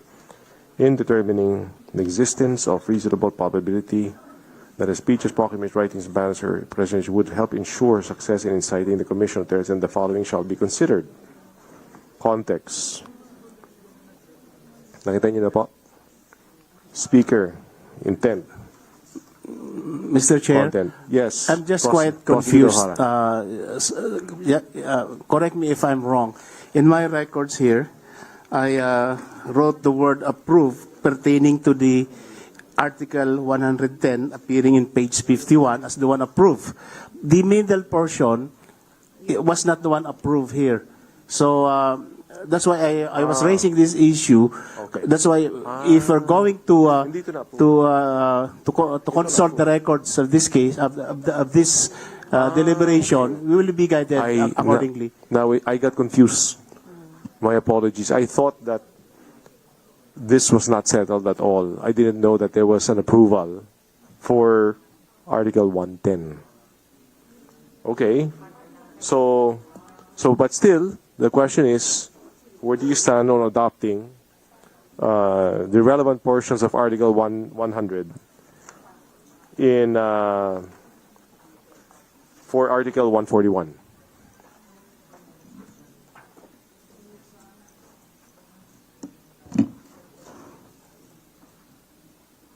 Where do you stand on adopting? Prosecutor Abadia. We maintain, Mr. Chair, the one that was adopted. No, I understand, but now we're back to Article 141. Would you like to adopt the criteria in Article 100 that was not approved? We do not intend to have it adopted, Mr. Chair. Okay. And if there will still be, if this issue will still be contentious, we agree that we're going to have it respectfully parked, Mr. Chair, so that we can discuss it among us again. However, we maintain that it was already adopted, so we do not intend for it to be adopted. You're saying since it wasn't adopted before, it should be adopted now. No, Mr. Chair. Since it was not adopted before, we do not want it adopted. That's exactly what I said. Okay. Yes, Mr. Chair. So, on a scale of 1 to 10, how strongly do you feel about adopting the criteria? 10 being the highest. I'm on a 10. I'm coming from the perspective that, as worded, if we just put tending to the same end, if there's a very, very thin line between dissent, between proper exercises of freedom of speech on the one hand and the punishable acts here. If it's easy to say your words tend to incite rebellion, tend to incite coup d'etat. Attorney Harvey, we'll park this, but we'll get within today. We'll revert to it. Yes, yes. Okay, but in the meantime, can you propose the language? Because I cannot, it's not in front of us. So how would it? How would you revise it accordingly? So park tayo sa 140, no? Going to 141, 142. Well, before that, are there other aspects of 141 that you wish to discuss? Prosecutor Shuidadano. Ma'am, what's your first name? Marines po. Marines Ciudadano po. Okay. Okay, just an additional comment, Mr. Chair, on Article 141. I suggest to delete the second paragraph, which says, provided that when the crime of inciting to rebellion or coup d'etat is committed by, through, and with the use of information and communications technology, the penalty of reclusion temporal in its minimum period shall be imposed. This is because there's already an article under Article 353 of House Bill 7142, which provides for the enhanced penalty for all the crimes committed with the use of ICT. The penalty will be 1 degree higher. So this is just as to style, because if we put this here, we will put it in all the crimes that I agree. the penalty It should be deleted. Yes, po. Let me ask you, the later provision on enhancement of penalties if the crime is committed electronically, is that consistent with the Cybercrime Prevention Yes, Act it of was 2012? copied po, under RA 10175. But you want it included, although the Cybercrime Prevention Act already provides for enhancement of penalties? Come One more again, time? Your Honor. Yes. No, so the Cybercrime Prevention Act provides for enhancement of penalties committed online or electronically, right? So with that, actually, there's no need to actually mention to even include to have a section in this code on enhancement of penalties for crimes committed electronically. So technically, this one, you're right, it should be deleted. But that also, the additional section on enhancement of penalties for crimes committed electronically could be deleted as well because of the cybercrime, or for greater comfort, for our comfort and for convenience. I guess everybody wants it mentioned here, no? Enhancement of penalties for crimes committed Your Honor, electronically. actually, the cybercrime RA 10175, the penal provisions of RA 10175 is copied here in the kinopia na lang, consolidated. just to yes, make it po. complete, Just to ano? consolidate all of the. Okay, yes, no, po. no worries. That sounds like a reasonable proposal. Any comments on deleting the proviso? There being no objection, okay, the second paragraph or the proviso is deleted. But as I said earlier, this is part pending review of the proposed language of Attorney Bilang for consideration of the DOJ. Going now to Article 142 on sedition. Mr. Chair, sorry. Yes. For Article 141, Attorney Sampaga from Legal Education Board. Yes. Mr. Chair, regarding Article 141, can we impose a fine po for given the gravity of the offense po? Since they impose penalty under Article 145 or inciting to sedition at around 400,000 pesos for consistency po, can we add a fine for inciting to rebellion or coup d'etat po? Inciting to or coup d'etat.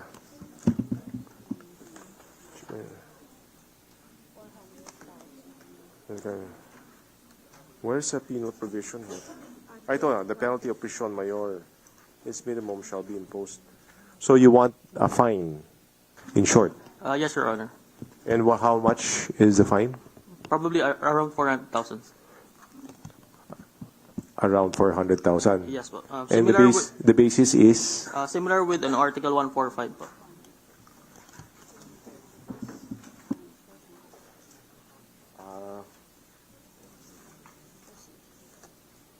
Correctional to 400,000. Okay, is that too lenient, too light, too heavy, or just right? Okay, so the language would be to include a fine not exceeding 400,000. Okay. Any objection, comment? There being none, the suggestion is adopted. Do you feel strongly? Mr. Chair, I just want to clarify if it's an and or an or. Is that an end? You should. We'll just adopt similar with Article 145. It's an end po. Yes. Oh. Thank you, Mr. Chair. So, it's so revised. Okay. Thank you, Mr. Chair. Now let's go to Article 142, sedition.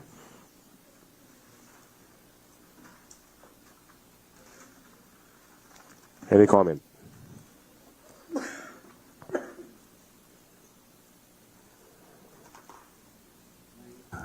Mr. Chair, may I be recognized? Who's? Prosecutor O'Hara. Sorry.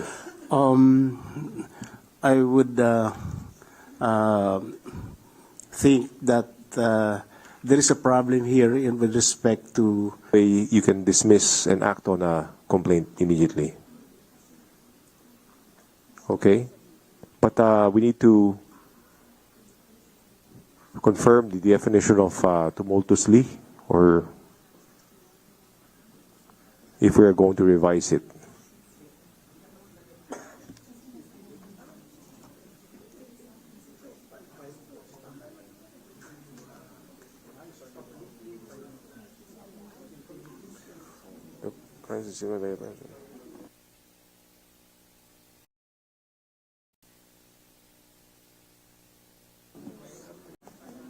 But the thing is, the crime here is committed by any person. So, if we say publicly and tumultuously, there has to be two other persons involved if we're going to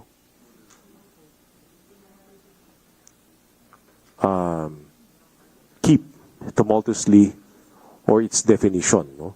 If we're going to keep the definition of tumultuously, right? So something is off. Di kung ano, kasi yung sinasabi ni Professor O'Hara, under case law, tumultuously is committed by 3 or more persons. Tama po ba? 3 or more persons?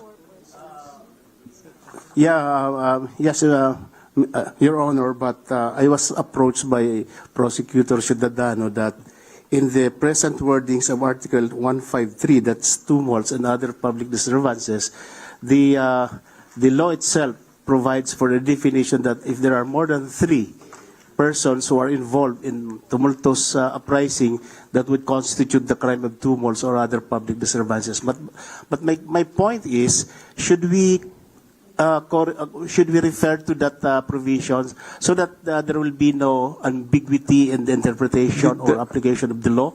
Also, yes, Your Honor. yeah, no, I got your point, Professor O'Hara. The question is here: do you need others to be liable under Article 142? It seems, as presently worded, that you need others. You can only commit it with others, right? Is that necessarily so? Can you commit sedition by rising publicly alone? Attorney Juanico.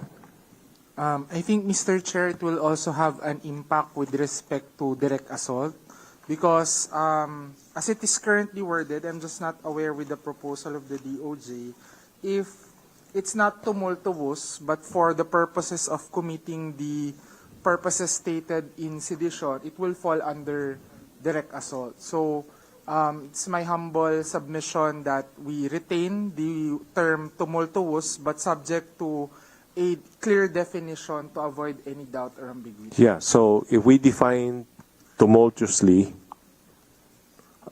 how would you define that here?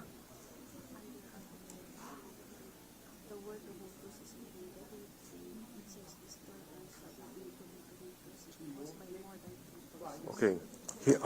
Okay, the ComSec just handed me. Again, we consult. Luis Reyes. Okay. And Reyes actually provides the language. Joins us here.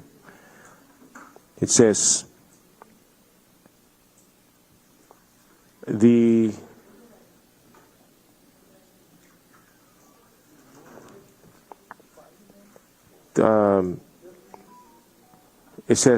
says that the disturbance, okay, we can just refine the language, but I'll read the relevant portion. It says that the disturbance shall be deemed to be tumultuous if caused by more than 3 persons who are armed or provided with means of violence.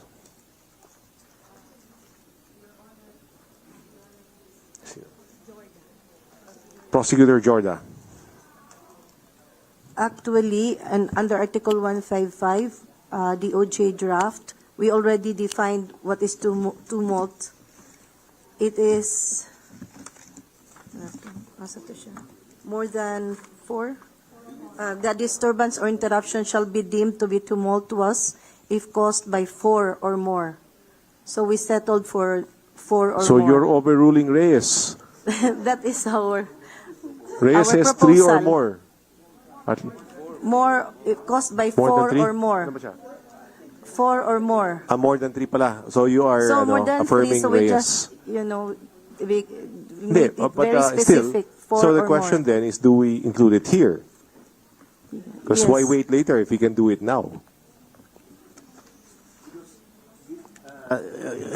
Your Honor, this is the earlier article than the article being cited by my good colleague 136 here. ba? So at the first instance, we should define this tumultuous uprising dito sa Article 142 para yung Article 155 magfa-follow na lang siya. Yun nga po sinasabi ko. So we can do that now. Professor Borja. Thank you, Your Honor. As shared by my colleague in the center, Attorney Linda, I think one point of clarification here stems from the change of wording from committed by persons in the RPC, and then in the proposed bill, it was changed to any person. So it creates quite of an ambiguity wherein, 1, is it necessary that 1 person could commit sedition? Or 2, okay, yung isang tao na yon, magdadagdag pa nung 3 or more na definition nga dun sa tumultuous. That was my earlier point. Opo. Oh, why is there, what's a sense of, why does it have to be a concerted action? That was my earlier question. So perhaps, Your Honor, maybe So we could Drop tumultuously. or revert to the first wording of persons.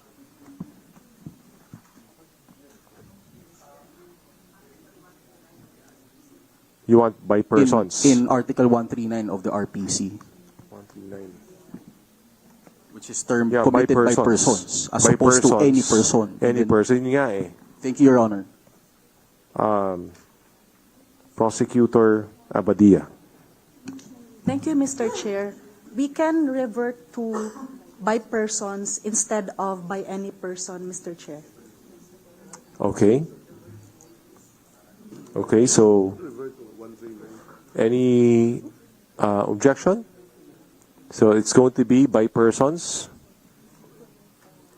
Okay, as Mr. Chair, yes. may I propose an amendment to this? Yes, so Prosecutor Article will proceed. 142, the crime of sedition is committed by a group of persons, by persons, and who not being included in the crime of rebellion or codita shall rise publicly and tumult. Then we will define what is. We will have another paragraph to include that there is tumultuous uprising if caused by 4 or more persons Yes, that who would are be after armed number 5. or provided with means of violence. Yes, that will be under number 5. Tama mo na. Okay, any other comments? There being none, Article 142 is adopted as revised. Moving on to, okay na tayo, no? Sa 1, 2, 3, 4, 5. Okay, no issues there. Your Honor. Professor Borja. Thank you, Your Honor. I noticed that in the 5th paragraph of sedition, again, this is a matter of language, which may somehow change the entire meaning. The original text was to despoil any person of his or her property. And then it was changed to despoil the property. Okay. I understand that the effect of these two acts would somehow affect the property. But in the current law, it focuses on the person or the government, which is somehow more synonymous with the goal of sedition, which is for a political and social end. And if we're going to despoil the property, this may somehow sound like something damaging the property, which may overlap with the crime of malicious mischief. Thank you, Your Honor. I looked up the definition of despoil. And despoil means, according to Merriam-Webster, to strip of belongings, possession, or value. Let me see.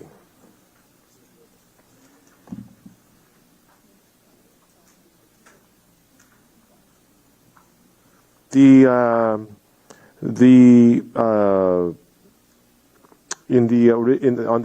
the RPC, despoil is used it's like depriving somebody of. It's taking property from someone. In House Bill 4374, any person. It's the same. It's the same. Same meaning. Here, I think the spoil was misused. It was incorrectly used. I'm not sure, because despoiling means, well, actually there are other definitions of despoil.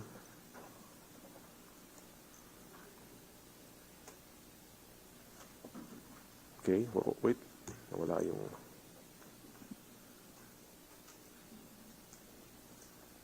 Maybe ask the DOJ what it means. Ay, hindi ko pa makarating sa next na lang. Maraming salamat po.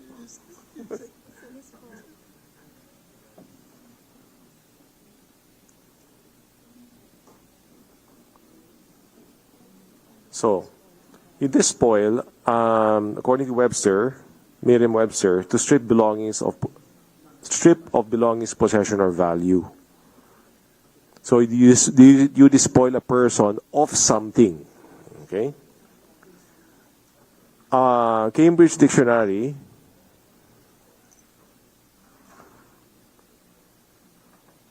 It could mean to make a place less attractive, especially by taking things away from it by force.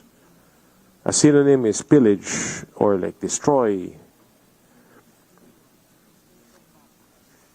So, a question to the DOJ? Do you mean what the RPC? Do you mean how the RPC used this spoil?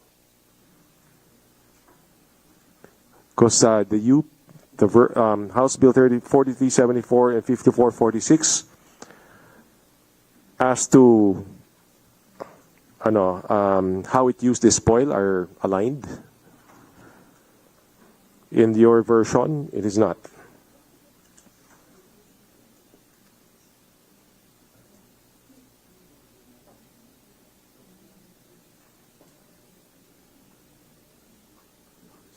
Tingnan natin yung Black's Dictionary.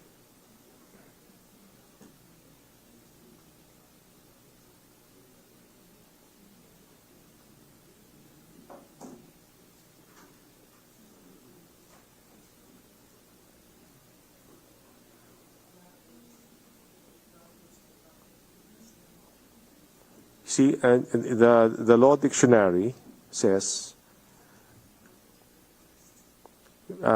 despoil means to take property away illegally from its rightful owner. So it's in the sense of taking something from its owner, not destroying it. If that is your how do you say intention, then we can align it with the RPC and the other provisions. Okay? Prosecutor Abadia. That is our intention, Mr. Chair. Okay. So, the wording would be to despoil for any political or social end any person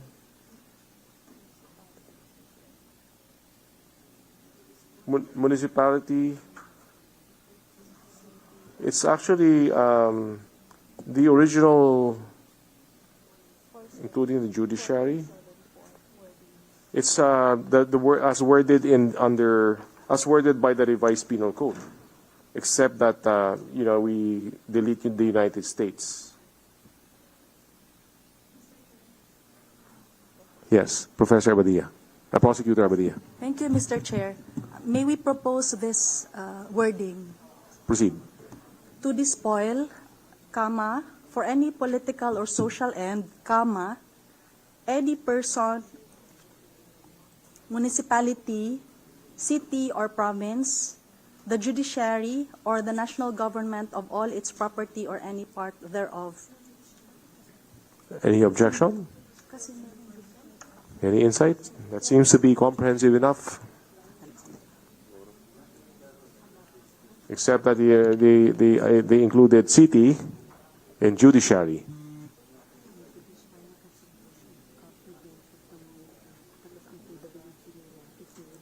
That's actually the proposal under House Bill 4374 and 5446. Tama po ba?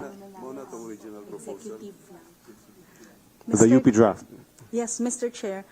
However, we can choose not to include the judiciary. It will be the we can just include the national government. Because the judiciary is absorbed by national government. Yes, Mr. Chair. Okay. Thank you, Mr. Chair. Any comments, insights? None? There being none? That suggestion is adopted. Okay tayo. Article 143, penalty for sedition. Attorney Juanico. Thank you, Mr. Chair. I would just like to reiterate my earlier comment insofar as the last paragraph is concerned. Instead of shall be deemed a leader of such sedition, it is my proposal to reword it to shall be prima facie evidence of being a leader of such sedition. Okay. The suggestion, unless there are objections or contrary views, is adopted.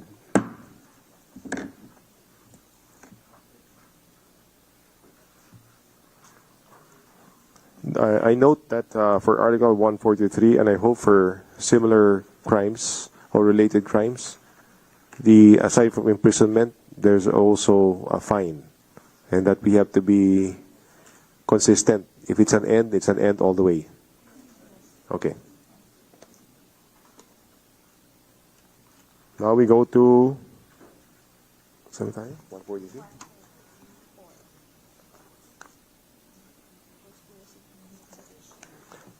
A conspiracy to commit sedition.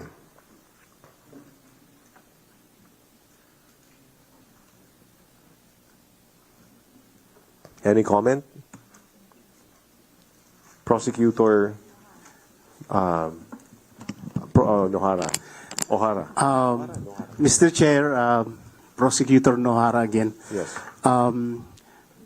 We have 3 crimes na magkakaparehas. Treason, rebellion, and this sedition.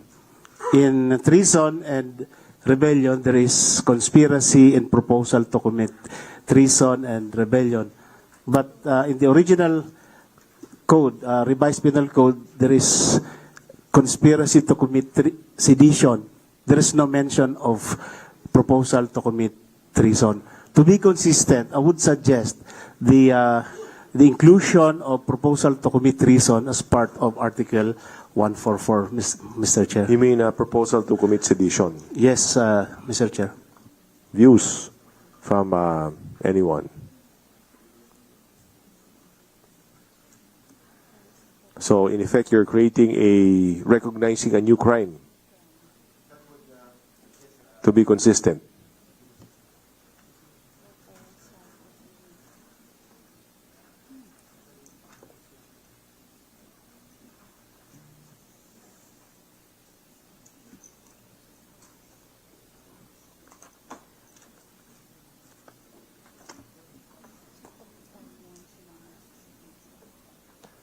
For the other crimes you mentioned, rebellion, treason, there's a conspiracy, there is a proposal, and there's an inciting.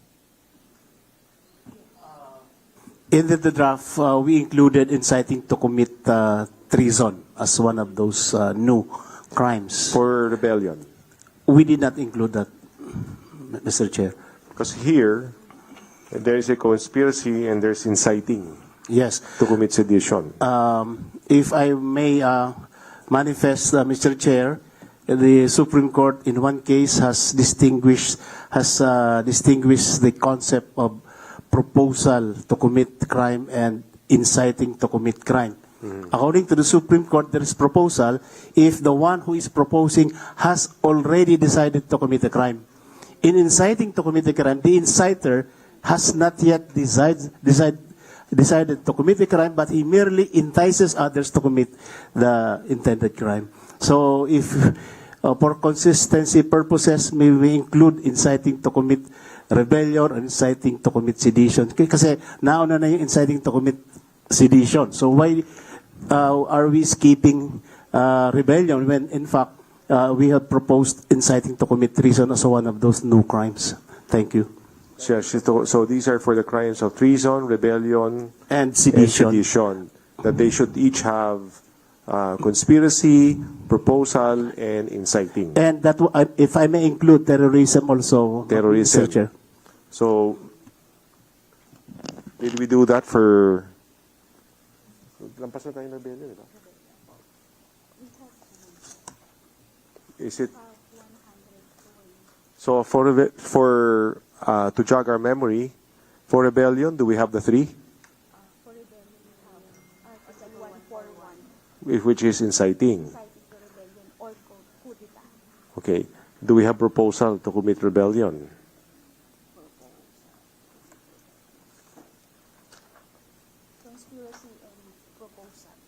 Do we have for rebellion?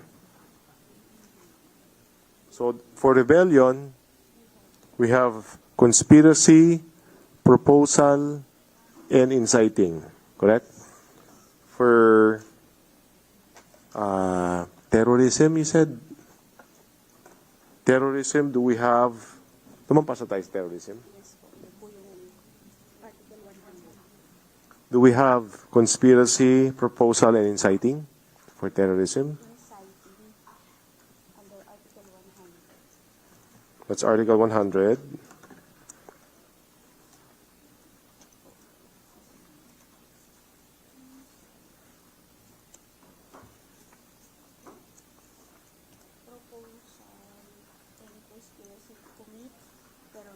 Meron. And there's a conspiracy also? Or conspiracy. So for terrorism, we have the 3. For rebellion, we have the 3. What's the other one? Sedition, right? Treason.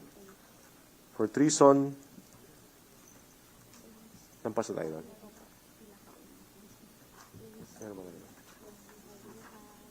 All 3? Conspiracy, proposal, and inciting?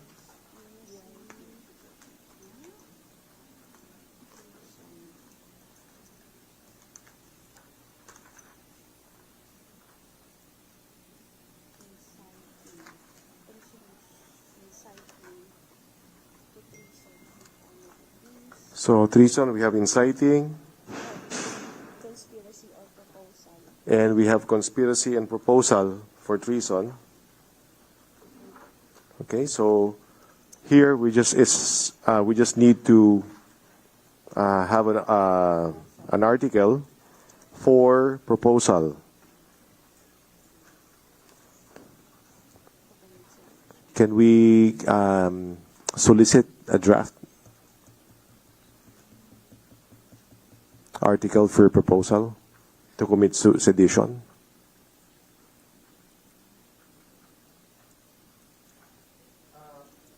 May I be recognized, yes, Mr. Chair? We'll just copy, Mr. Chair, the proposal to commit treason, proposal to commit rebellion. The same wordings with respect to proposal to commit sedition.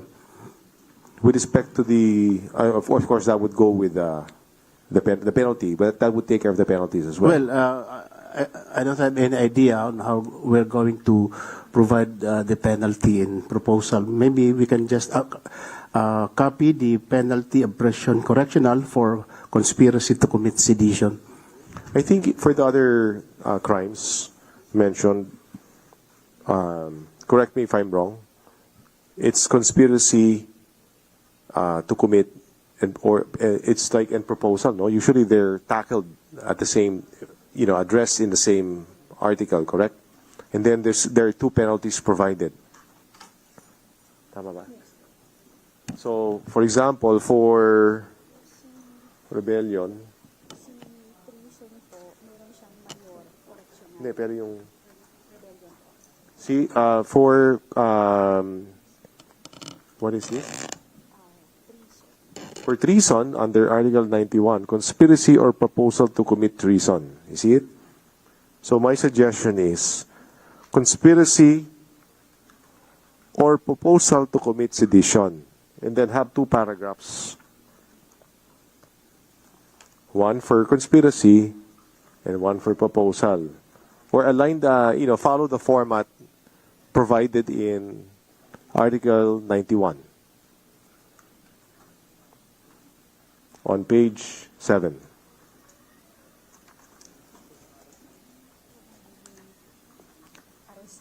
I think for the other crimes, it's also conspiracy and or proposal to commit, right? It's always like that. Just to be consistent.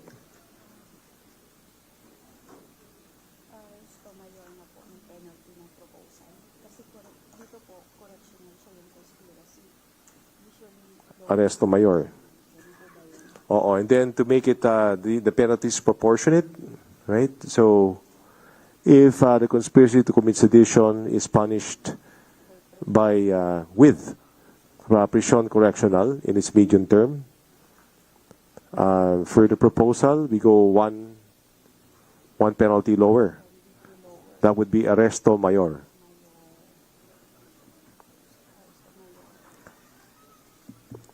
Ano, medium. Tama po ba? So the first question, do you agree we should follow the format provided in Article 91? In other words, address conspiracy and proposal in the same article, and then that same article would provide for the corresponding penalties for the two crimes. Mr. Chair, Prosecutor Nohara. are we going to use the disjunctive word or? Conspiracy or proposal to commit Conspiracy treason. or. That's that's in page 7. Now in Article 138, conspiracy or proposal to commit rebellion, because in 138 we use and. Right. So we should also I think the correct intention that. is or. Yes, sir. So, Your Honor. going back to 138, Yes. on page 89, change the N to or.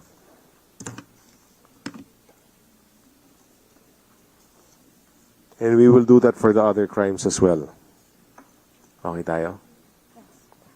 Okay, so to recap, so conspiracy or proposal to commit sedition, we have the penalties provided for the penalties for conspiracy, and then we'll just provide for the penalty for proposal to commit sedition, which is a 1 degree lower. So that would be arresto mayor in its medium period. What about the fine? Ano ba yung sa iba? Sa treason. Yung iba? Yung sa ibang, sa ano, sa... For... How did it go down? It went down? From 1 million to 400. So, baka 200,000. 1 million to 400. So like half. Should we make it half? From 400 down to 200,000? Yes, Mr. Chair, 200,000. 200,000. Not exceeding 200,000. Comments? There being no comments, objections, insights, the proposed revisions are adopted. Now going to Article 145.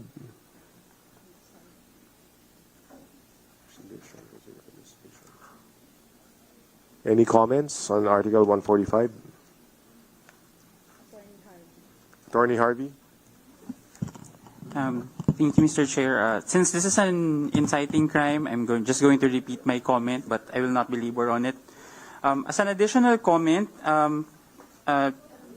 Article 145, subparagraph 3 on page 95. Towards the end of subparagraph 3, there's a phrase there, or which lead or tend to stir up the people against the lawful authorities. I request or suggest that it be deleted. It's too broad, and let's allow leeway for people to dissent and disagree with the government. Thank you. Which lead or tend to stir up the people against the law. what is the applicable test here that's used with respect to language that stirs up, inflames or stirs up the people? There, if I may, Go ahead, Attorney Harvey. there are actually two tests in jurisprudence that's commonly used. One is dangerous tendency, and the other is clear and present danger. The dangerous tendency has, while it's not been abandoned by the Supreme Court, it has gone out of fashion. Even, for example, in indirect contempt, which is very minor as an offense, it's clear and present danger that's being used. So I'm sure there are cases that still repeat dangerous tendency, but when you're talking about regulation of speech and punishing speech and prohibiting speech, it's likely, more often than not, clear and present danger. Clear and present danger. Okay. Comments? May I be Prosecutor recognized? Nohara. Your Honor, I think in my previous manifestation to this honorable august body, the Supreme Court has been consistent in using the dangerous tendency rule in no less than 4 cases. It decided earlier, starting with U.S. versus Perez, People versus Beltran, and the Tulfo brothers and the so-called fighting words. The Supreme Court used the dangerous tendency rule because the utterance would be measured on how it would stir up or how would it create the likely impact. The impact on the hearers audience or listeners of the utterances. So if we're going to use the clear and present danger rule, we are veering away from that established principle as mandated by the Supreme Court. So I have 2 questions. First, what's the last word from the Supreme Court? Is it clear and present danger or dangerous tendency? The last ruling of this is the Tulfo brothers, the fighting words, the case of T3. The Supreme Court interpreted what are the impact of uttering fighting words, yung mga sinabi nila magkakapatid na Tulfo sa kanilang TV program na hinamon nila si Claudine at si Raymart Santiago.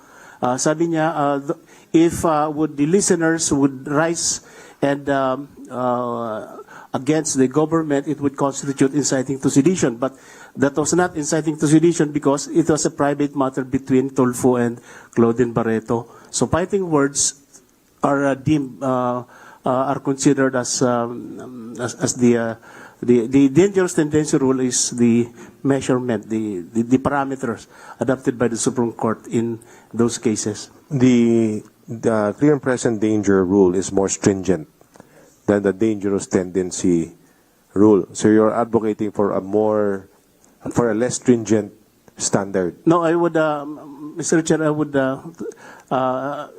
I stick to the present and prevailing jurisprudence that the dangerous tendency rule would be used. So yeah, you are advocating for dangerous tendency rule.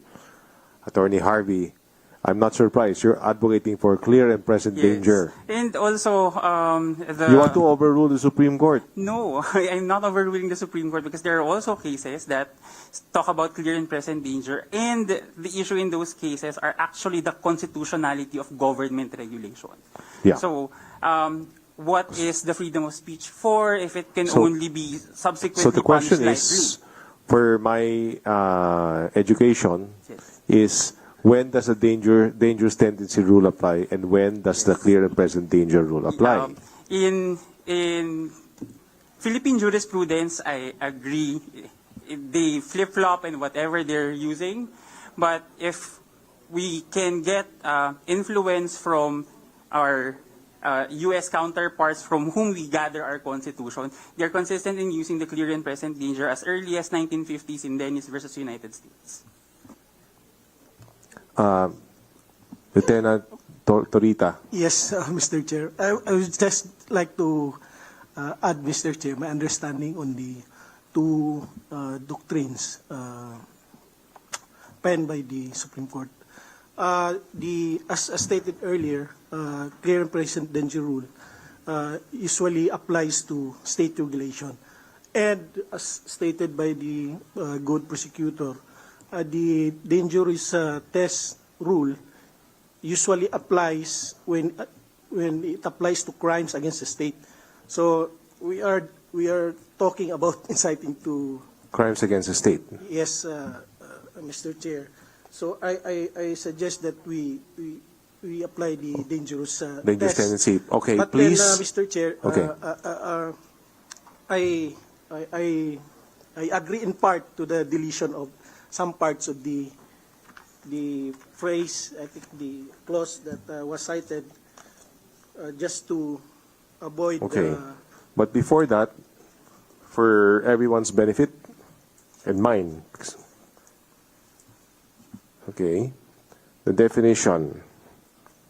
Under the clear and present danger rule, it is required that there must be a reasonable ground to believe that the danger apprehended is imminent and that the evil to be prevented is a serious crime. There must be a probability of serious injury to the state. Okay? Dangerous tendency. If the words used tend to create a danger of public uprising, then these words could properly be subject of a penal clause. Okay. Under the dangerous tendency rule, there is an inciting to sedition when the words uttered or published could easily produce disaffection among the people and a state of feeling in them incompatible with a disposition to remain loyal to the government and obedient to the law. So it's clear that the dangerous tendency rule is a lower bar, sets a lower bar. The clear and present danger rule sets a higher bar. Now, reading the language that Attorney Harvey proposes to delete, or which lead or tend to stir up the people against the lawful authorities or to disturb the peace of the community. Huh? Only until authorities. Where? So, which lead or tend to stir up the people against the lawful authorities. Okay, so I take it that this one, your reflects or is a statement of the dangerous tendency rule. That's why you want it deleted.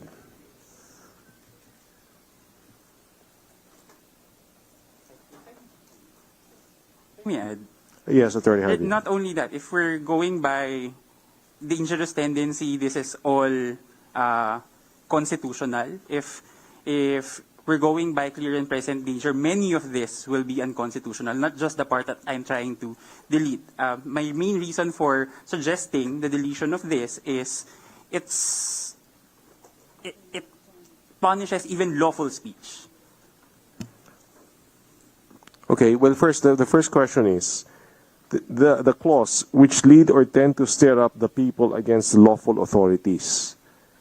To the DOJ, do you find that that's consistent with dangerous tendency rule?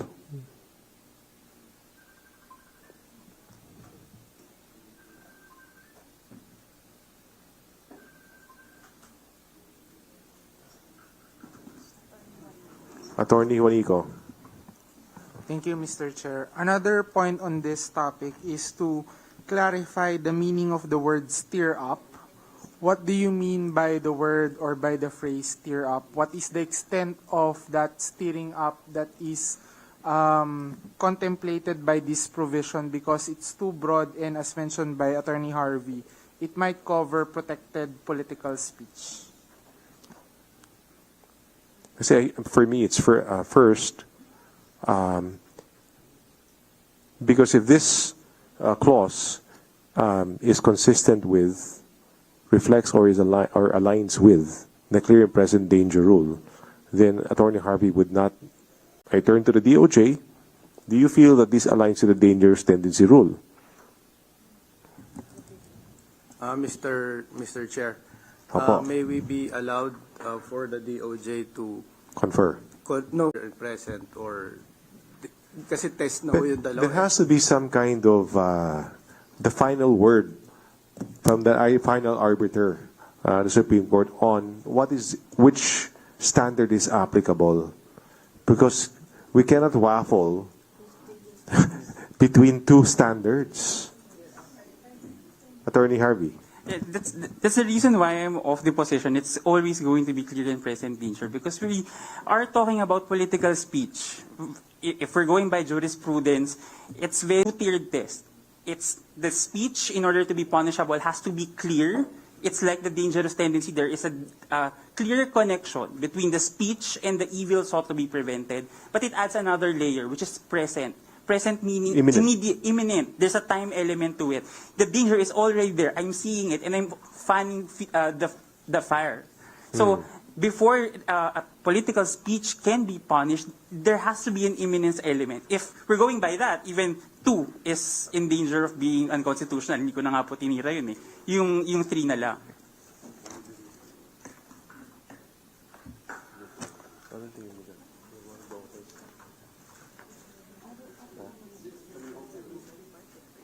Park it. Park it po muna. Let's park it, because I can see how I see this issue cropping up in the future. So we need clear guidance, especially we're being recorded on what We'll make further studies if those phraseologies would pass all the tests that are provided for by the Supreme Court, sir. well, if there's any jurisprudence on for Article 145, I wonder if if the wording is similar to the original article. Is it the same? No, actually, it's there, which lead or tend to stir up under Article 142 of the Revised Penal Code. Like, how did the Supreme Court define it, and what standard did they apply? Yes, Prosecutor. Thank you, Honorable Jordan. Chair. I'd just like to ask UP, because we actually, during our deliberation of the committee, we just lifted the wordings here from UP, the draft of UP. So we just Yes, I find that copied. the wording is consistent. I mean, it's the same for all. I would like to know the opinion of UP why. Well, not even the opinion of the one who drafted the Revised Penal Code, because the same language is found in the Revised Penal Code. Attorney Harvey. But then we can't also use the Revised Penal Code, because the Revised Penal Code predates our constitutions. So it hasn't been really analyzed in the Yeah, I know. proper lens. In other words, Attorney Harvey wants to overturn and overhaul. That's what he's proposing. We want to know, UP, Attorney Linda, when you have this drafted, what were you thinking? Dangerous tendency or clear and present danger? Oh, This is we just lifted Attorney and we Linda, copied you may it. respond. Professor Borja, you may respond. Respectfully, we have to look again into the minutes of the previous meeting when this was actually adopted, because none of the members of the center here were part of that committee, Your Honor. The minutes of the last meeting? Of our. Your meeting, okay. Of our meeting, internal meeting. Thank you, Your Honor. Well, I don't think you're going to find, okay, if I were to guess, you're not going to find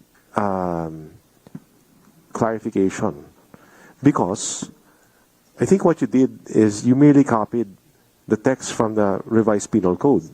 So there wouldn't be any kind of deliberation on steering up or the applicable, unless you're saying that there was a discussion on what standard applies. We agree, Your Honor, but the fact that this provision has been expanded in such a degree, then we suppose that there's been lengthened discussion over it. So we could not really make any speculation. Feel free. I cannot stop you from checking your minutes, but I'm more interested in what the Supreme Court says on the applicable test. Yun ang gusto ko malaman. Because I don't want to overturn the Supreme Court. Attorney Harvey. Would it be helpful po if we submit position papers on it with clear research? Then siguro po park na lang and then... Let's park it. and then let's revisit. But okay, other aspects of this Article 145. Any comments on other aspects, Attorney Honico? With respect to the fourth paragraph, after the contentious third paragraph, Mr. Chair, I believe following our discussions earlier, we can omit that phrase, provided that when the crime of inciting to sedition is committed by true and with the use of ICT, the penalty of prison mayor in its maximum period shall be imposed. Okay, I don't think that is controversial, and we're adopting the suggestion. We strike out that the next paragraph on the enhancing penalties for if committed electronically. We'll strike that. Okay, so I wait. When can you submit the position papers? What date is it? May 6 na ngayon. Next week. It's Wednesday. It's Wednesday now, right? Oh, so you have 1 week to submit. So what article applies to Article 145? And also, number 2, whether the text that is proposed to be deleted, stir up the people against the ganyan, aligns with either the dangerous tendency or clear and present danger. Diba? Kasi if you find that, in the case of the DOJ, you're batting for application of the dangerous tendency rule, then you want language that aligns with that here. So if you feel that actually we do, stir up does not align with dangerous tendency, then you would propose to change, insert blank text here. Okay, Attorney Harvey, I think it's not as burdensome because he feels that the stirs up aligns with the dangerous tendency. He's batting for clear and present danger. So you would propose language that aligns with clear and present danger. Okay? Let's have a bathroom break for 5 minutes, if that's okay with you. Okay, hearing suspended. Bathroom break. Bathroom break now.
Kasi po yung part 3 and 4, mabibigat na naman po. Kasi puro crimes against person lang.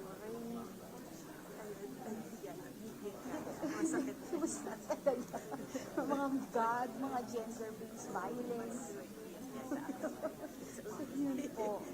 Yun po siya. So, tatanungin ko na rin siya kung anong gusto niya.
We are on Article 146.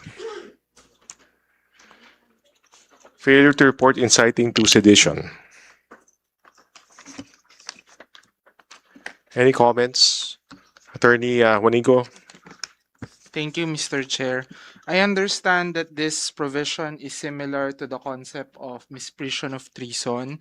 And when we were tackling the concept of misprision of treason, I recall we also had a very lengthy discussion about it, Mr. Chair.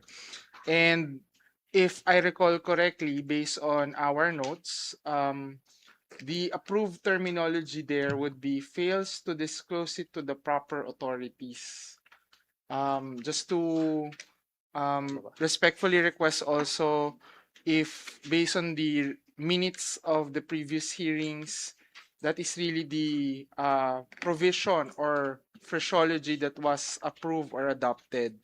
In which case, Your Honor, I respectfully request that the same terminology be adopted for Article 146. Tama ba? That's page 8. Article 19. Are you talking about page 8? Article 9.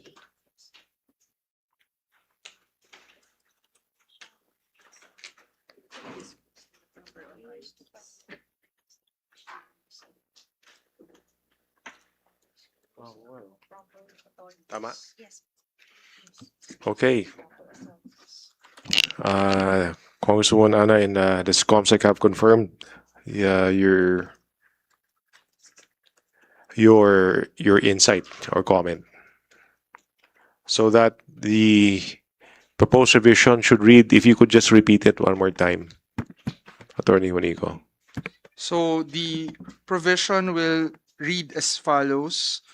The penalty of arresto mayor in its maximum period shall be imposed upon any person who knowingly conceals or fails to report as soon as possible to the proper authorities the acts mentioned in the preceding Article 145. Subject to style, Mr. Chair. Any objection to the proposed language? Mr. Chair, just to add, if Okay. I recall, during the lengthy discussion on the misprision of treason, there was a back and forth as to whether an ordinary person would know the meaning of the term person in authority or their agents or law enforcement authority. That's why I think the body decided to adopt a more generic clause, and that is proper authorities. Okay.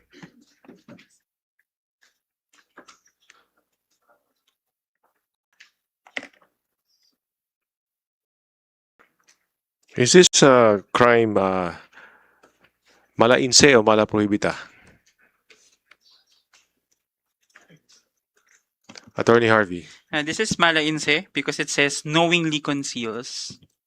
So that knowingly also modifies or describes fails. Correct? Okay. So it's actually knowingly conceals and knowingly fails? Because you see where I'm going with this? If you fail to report it because you're negligent, how can that be mala inse? Attorney Juanico. Earlier, I think we replaced the word fail with refuses. I think we can apply the same reasoning here, subject to the collective wisdom of the group. Any comments on replacing fails with refuses? I agree to the proposal, Madam Mr. Chair. Okay. Kasi I remember Congressman Roman Romulo. He wants clarity on whether crime is mala inse or mala prohibita. And since we share the name Roman, I remembered. So, may I be recognized, Mr. Chair? Yes, Professor Prosecutor Nahara. We have also to change the title, failure, refusal.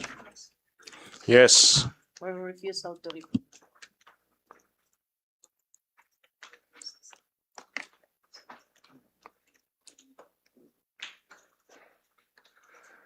Knowingly conceals or refuses to report.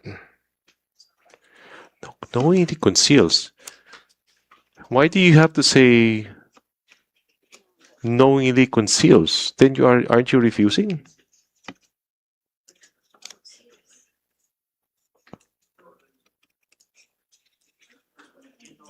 Huh? I knowingly conceal. Well, actually, it's surplusage.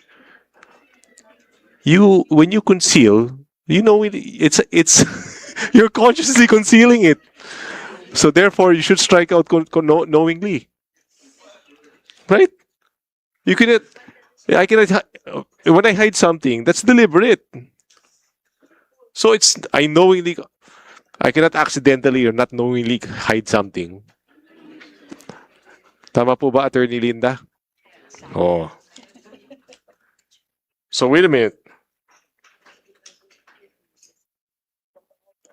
So, do you agree to delete knowingly? Okay, here's the next question. Okay.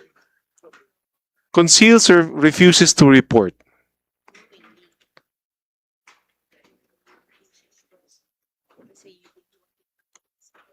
No, even if you refuse to report, it's knowingly. You cannot refuse unconsciously.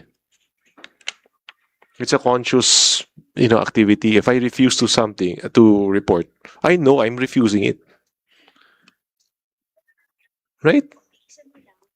So it's really conceals or refuses to report. Okay, but hindi pa nagtatapos dyan. The question is, what is the distinction between concealing, right, and refusing to report?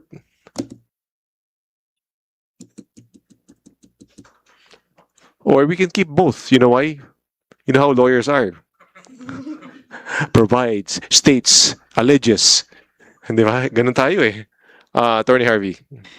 Yeah, with regard rather to knowingly, I see why it can be construed that it's a surplusage with regard to conceals. Knowingly conceals may be redundant.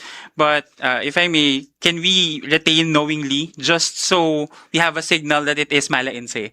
Because we run the danger of, if it's removed, it's construed as mala prohibita. Thank you. That was a very lawyerly response.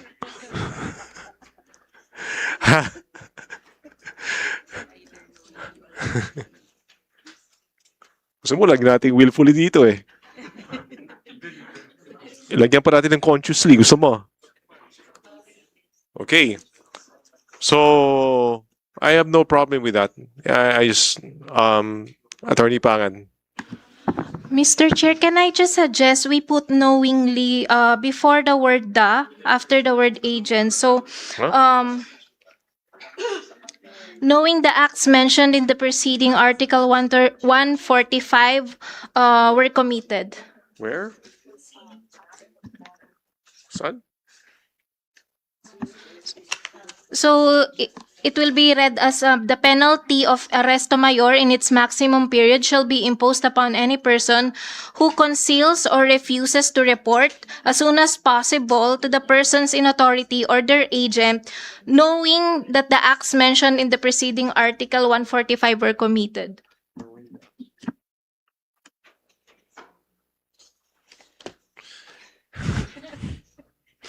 That's already assumed. That's implied.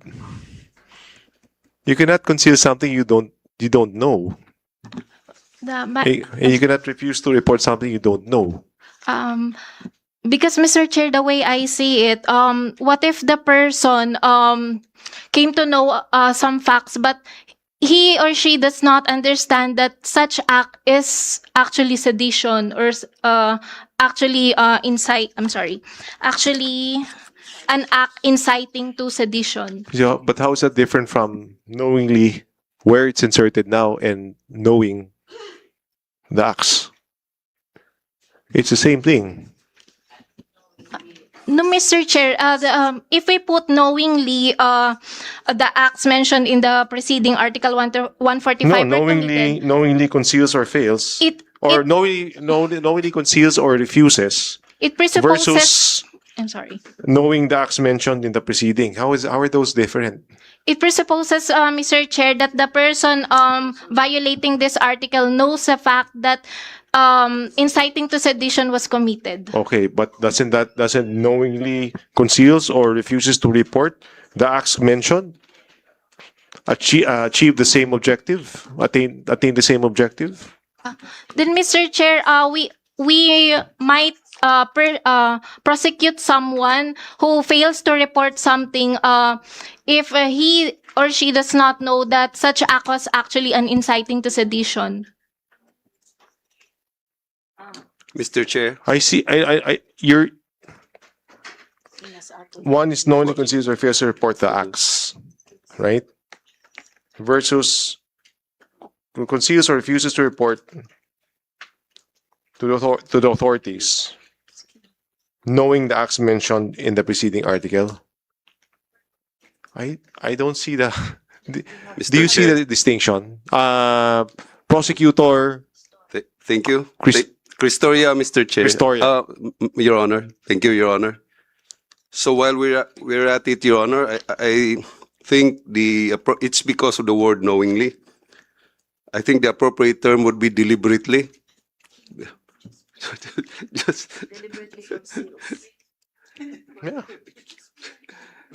Deliberately, Your Honor, because Prosecutor Nohara. In law and insurance, there's such thing as concealment.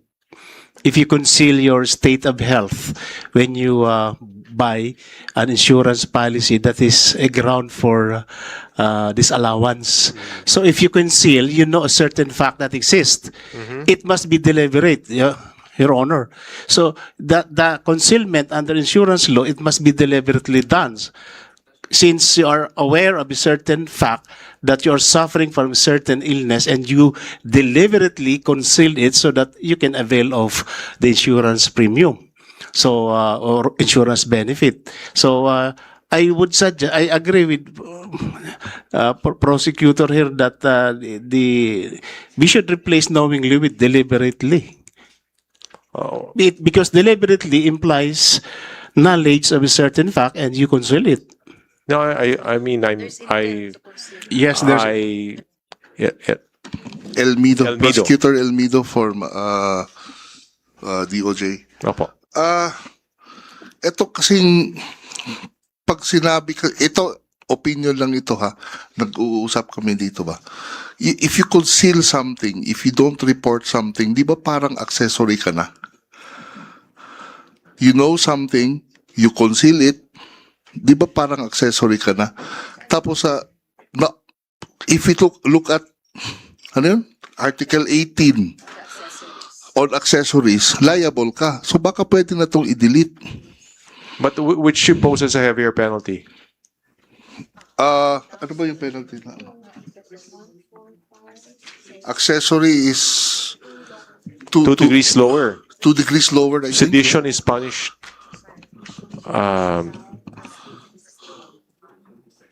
Is punished by maging arresto mababa lang. Medyo mababa nga. Kasi if it's accessory, it's not going to be as what do you call it? The penalty is not as heavy. Yes.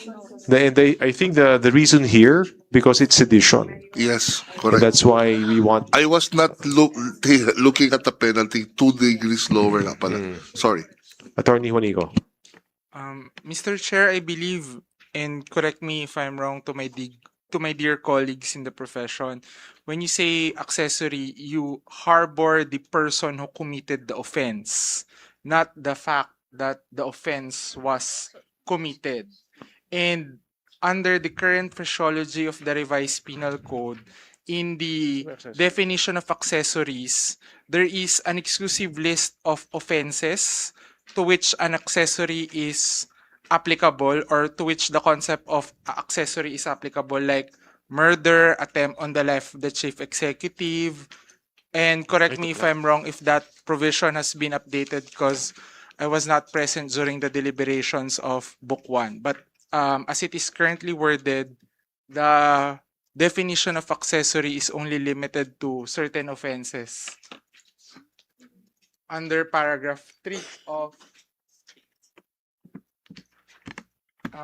we're looking, just to state for the record, Mr. Chair, I have here the notes of my, of Attorney Bilang.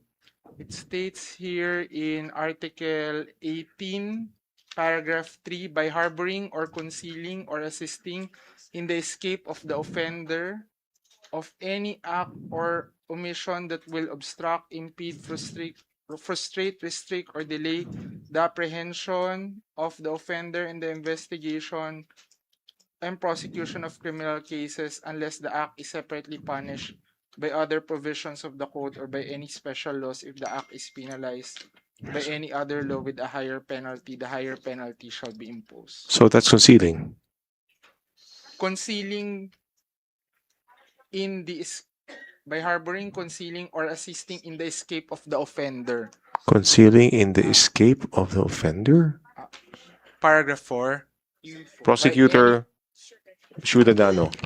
Mr. Chair, if I may answer his, I would like to clarify that Article 18 of the proposed bill has already been approved, and item number 4, which was added, that addresses your concern here in under Article 146. 146. So item number 4 states by any other act or omission that will obstruct, impede, frustrate, restrict, or delay the apprehension of the offender, okay. which includes the concealment or Yes, the but refusal that's already to report. been mooted because Yes. we already agreed that Yes, this warrants a heavier penalty because it's sedition. That's why we're not going to delete this. Yes, Tama? Mr. Chair, I'm just answering no, his that's fine. But yes po. But Attorney we do Hart. agree po with your the Yes. to retain. Thank you po. Attorney Harvey. No need. So, okay, but going back, ano ba tayo? Deliberately,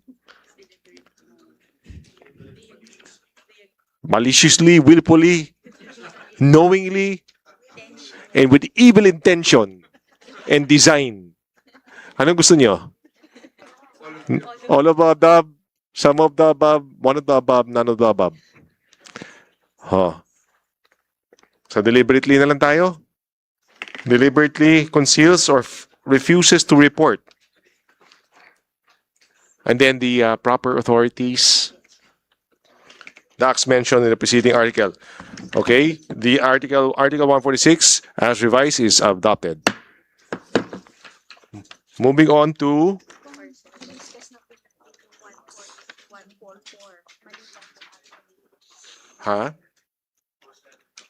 We already discussed this yung page 197, 98. Meron na adopted na yan. Na-adapt na natin dito.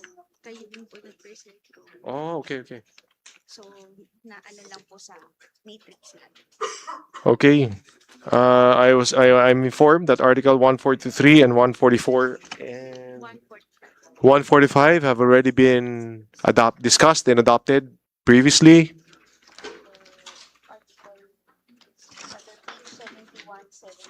Under page 71, 72, and 73.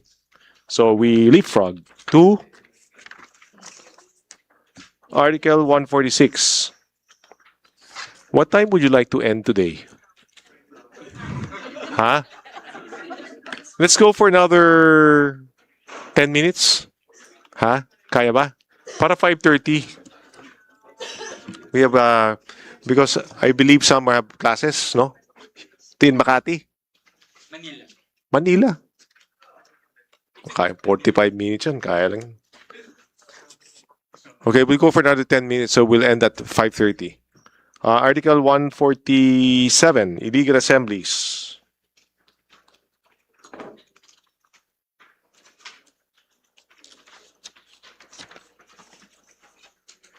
Any comments?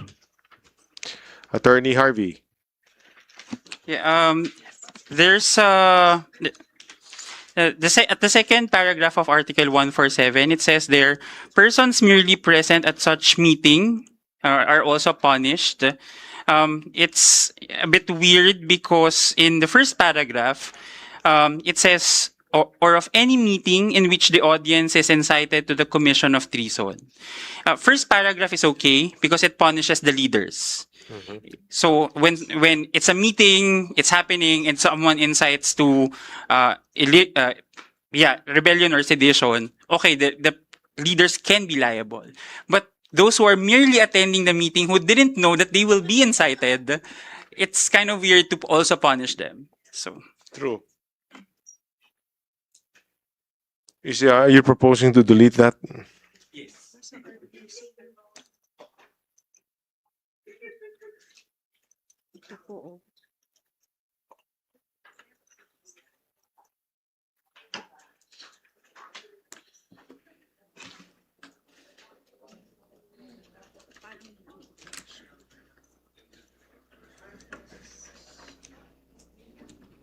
You could have been merely present and you're the audience.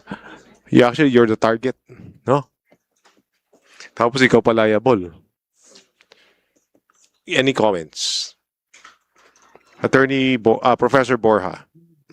Yes, I support the opinion of Professor Bilang because it seems to me that we are punishing the mere act of being present at the meeting even without proof of knowledge and participation. But if we're going to retain this, maybe we could just add like a prima facie presumption when the person present in the meeting can be held liable.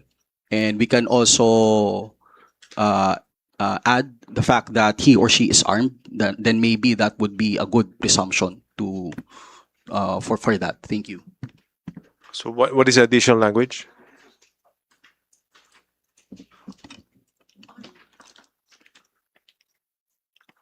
So we keep it and then add a sentence.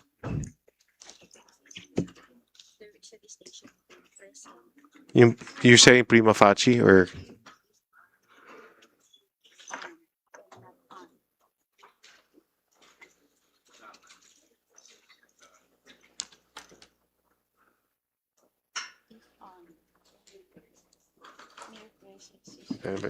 Mr. Chair,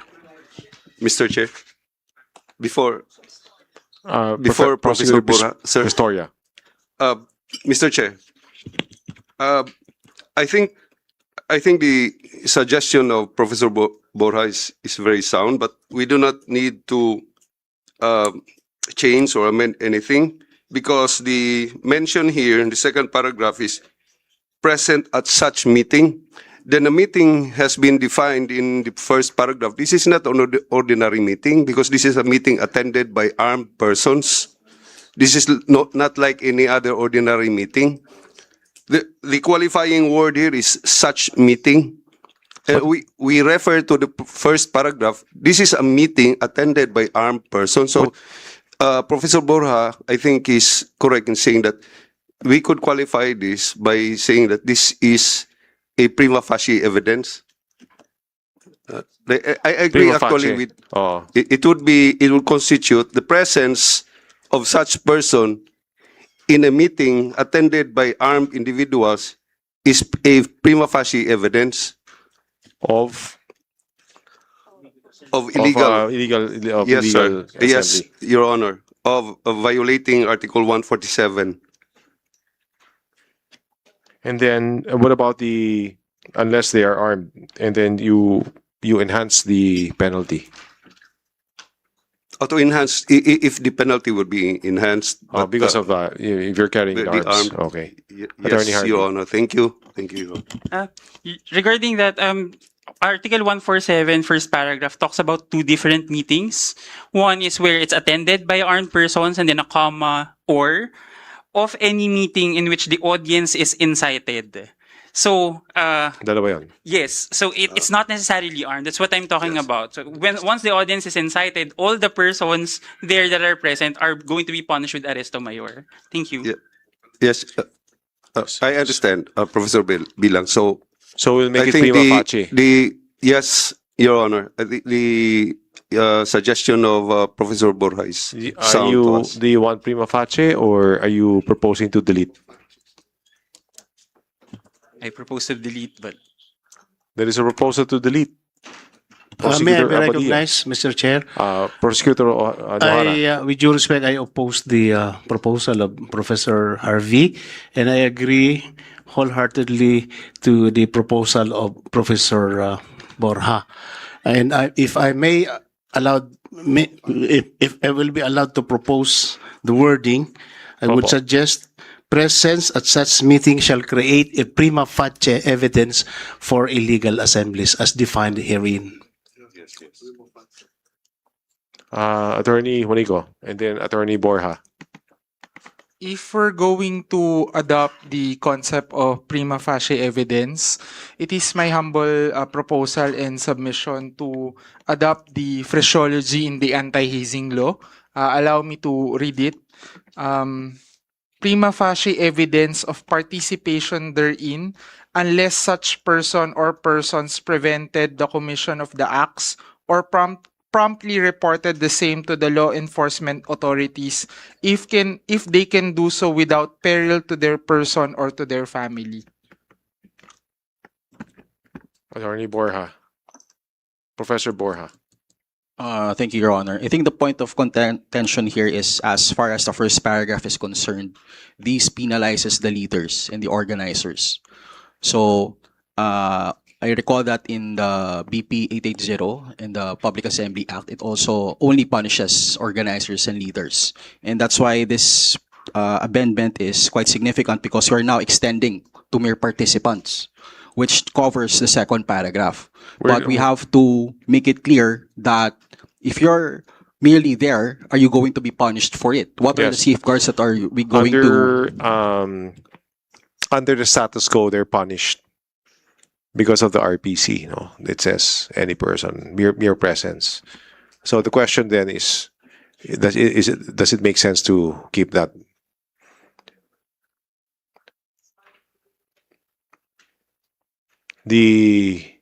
Okay, on the table, one is delete, the other one's add, make it prima facie. Prima facie. Prosecutor Abadia. Your Honor, the DOJ proposes to retain it, but we can accommodate the phrase as suggested by Professor Nohara, Mr. Chair. Prosecutor Nohara, can you state one more time? Yes, Mr. Chair. Mere presence at such meeting shall create a prima facie evidence for the crime of illegal assembly as defined herein. And shall be punished by the penalty of arresto shall be mayor, defined, yes. unless they are armed, in which case the penalty shall be prisión correccional. That's correct, Mr. Chair. Versus Professor Borja. If we're going to adopt that, if we're going to adopt that phrasing, then it would seem that if the participant is there, even if without knowledge or participation, then automatically he or she has the burden to prove otherwise. That is why I was suggesting earlier that deletion. Or you could just say that if that person is armed, then if the participant is armed. Or armed. Okay, those are the choices. Attorney Juanico, you earlier proposed anti-hazing language. Yeah. Mere presence would be prima facie evidence, but that can be overturned if he tried to stop it or reported it to the authorities without peril to their persons and their family. That gives more leeway in terms of that aspect wherein a person who is just merely present would already be subjected to criminal prosecution and has the burden to prove otherwise, Your Honor. Oh, we are deadlocked. Would you like to, should we park this? Because that the proposals are substantive in nature. And so I don't think we can settle that. Mr. Chair, just my suggestion, Mr. Chair, I adopt partially the suggestion of Attorney Juanico, but we delete that another qualifier because there are two qualifiers on that on the act of participating. So one qualifier is that it should report it to the proper authorities, and another qualifier is if there is no peril on his person. So I think we delete that part, the second qualifier, which is if there is no peril on his person. Prosecutor Acorda. Thank you, Your Honor. I think I am more for listening to the sides of UP, the San Beda and Ateneo. I think I'm more on the deletion because I could just imagine the police officers who might be We'll who might round up abuse everyone. their power, but that they will just catch anyone who is just curious or just curious about the meeting and is present there and would file an inquest Maraming case humahuhui, mga usi. already. Yeah, I know. Yung mga usyoso. No, nag-uusyoso. Mga marites, because Nakita natin yan sa that is a aksidente. fact and that is Nagkakaroon ng bottleneck. true, and Maraming they will usyoso. just be arrested there because they're already attending a meeting. Oh, in that case, can we get rid of this paragraph? Okay na? Okay? The Article 147 as revised is adopted. Yan. Okay na? O 5:31 na. Attorney Pangan, I'm reminded of the law student. You know when the bell rings, you're about to leave, and then somebody raises the hand? That's Attorney Pangan. Go ahead. My apologies, Mr. Chair. Can I move to just park the last paragraph? We will prepare a position paper on this po because for me personally, we want to retain this subject to the qualifiers that if the person reported it, they may be absolved. Because to be honest, if we remove this, won't it be difficult for the prosecutors to prosecute this crime? So No. If you delete it, then they won't have to worry about it. They're not going to prosecute. It's less work for them. But for us, Mr. Chair, since we are involved with the national security, and national security is not just an obligation of the law enforcement agencies, but of the entire nation. So this is very important for us. So we will prepare a position paper on this po. Thank you. Tingin mo. Public order.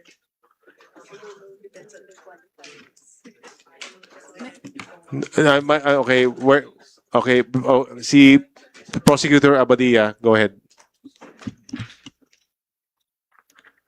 Thank you, Mr. Chair. So I will side with Attorney Pangan. Oh, wait a minute. Please hear me out, Mr. Chair, because subject to qualifiers, because actually in Section 7 of RA 9165, we already have an existing law in relation to employees and visitors of a den, dive, or resort. In paragraph B, it says, Mr. Chair, any person who, not being included in the provisions of the next preceding paragraph, is aware of the nature of the place as such and shall knowingly visit the same, he can be indicted for visiting a drug den, Mr. Chair. So this provision it has a precedent. We already have an existing law on that. As long as we qualify it that he knew at that time that that meeting was illegal in the first place. For example, the prosecutor can prove it by previous acts. He posted on social media that I am for or against this one, etc., etc. And then there are overt acts that he supports the cause of that assembly, Mr. Chair. So I move that this be maintained, Mr. Chair. Professor Nohara. I also support that, Your Honor. Since we have already crimes, in addition to Republic Act 9165, Section 6 and 7, I will also add anti-hazing law. The anti-hazing law expressly provides that mere presence establishes conspiracy. If you are there, So it's a matter of defense. So if you are not part of that hazing, then it's a matter of defense. So I suggest, I also concur 100% with Attorney Pangan and Prosecutor Sheila regarding So you're this. saying Retain that this, we we should need retain. the elements of, well, the ingredients of the new statement would include prima facie. Yes, but Mr. Chair. And then unless yung sa anti-hazing, like stopping, reporting. Okay, so what we will do, when we resume, we will revisit 147 with the draft from Attorney Juanico. No? Since you had this brilliant idea to call excerpts from the anti-hazing law, and here you will come up with a draft language. So we will vet that in the next hearing. Okay? Hindi pa. So what I will do, we will withdraw the adoption of Article 147 and revisit it in the next hearing. Is there, okay? And at this point, it is 5:35 Philippine Standard Time. And so we will adjourn this meeting to when? May 13, Wednesday next week, 9 a.m. in the morning. Attorney Juanico will present the draft language for the second paragraph of Article 147, and also I await the position papers on the issue concerning the applicability of the applicable rule, clear and present danger versus dangerous tendency, and whether the language proposed to be deleted is aligned with either standard. No.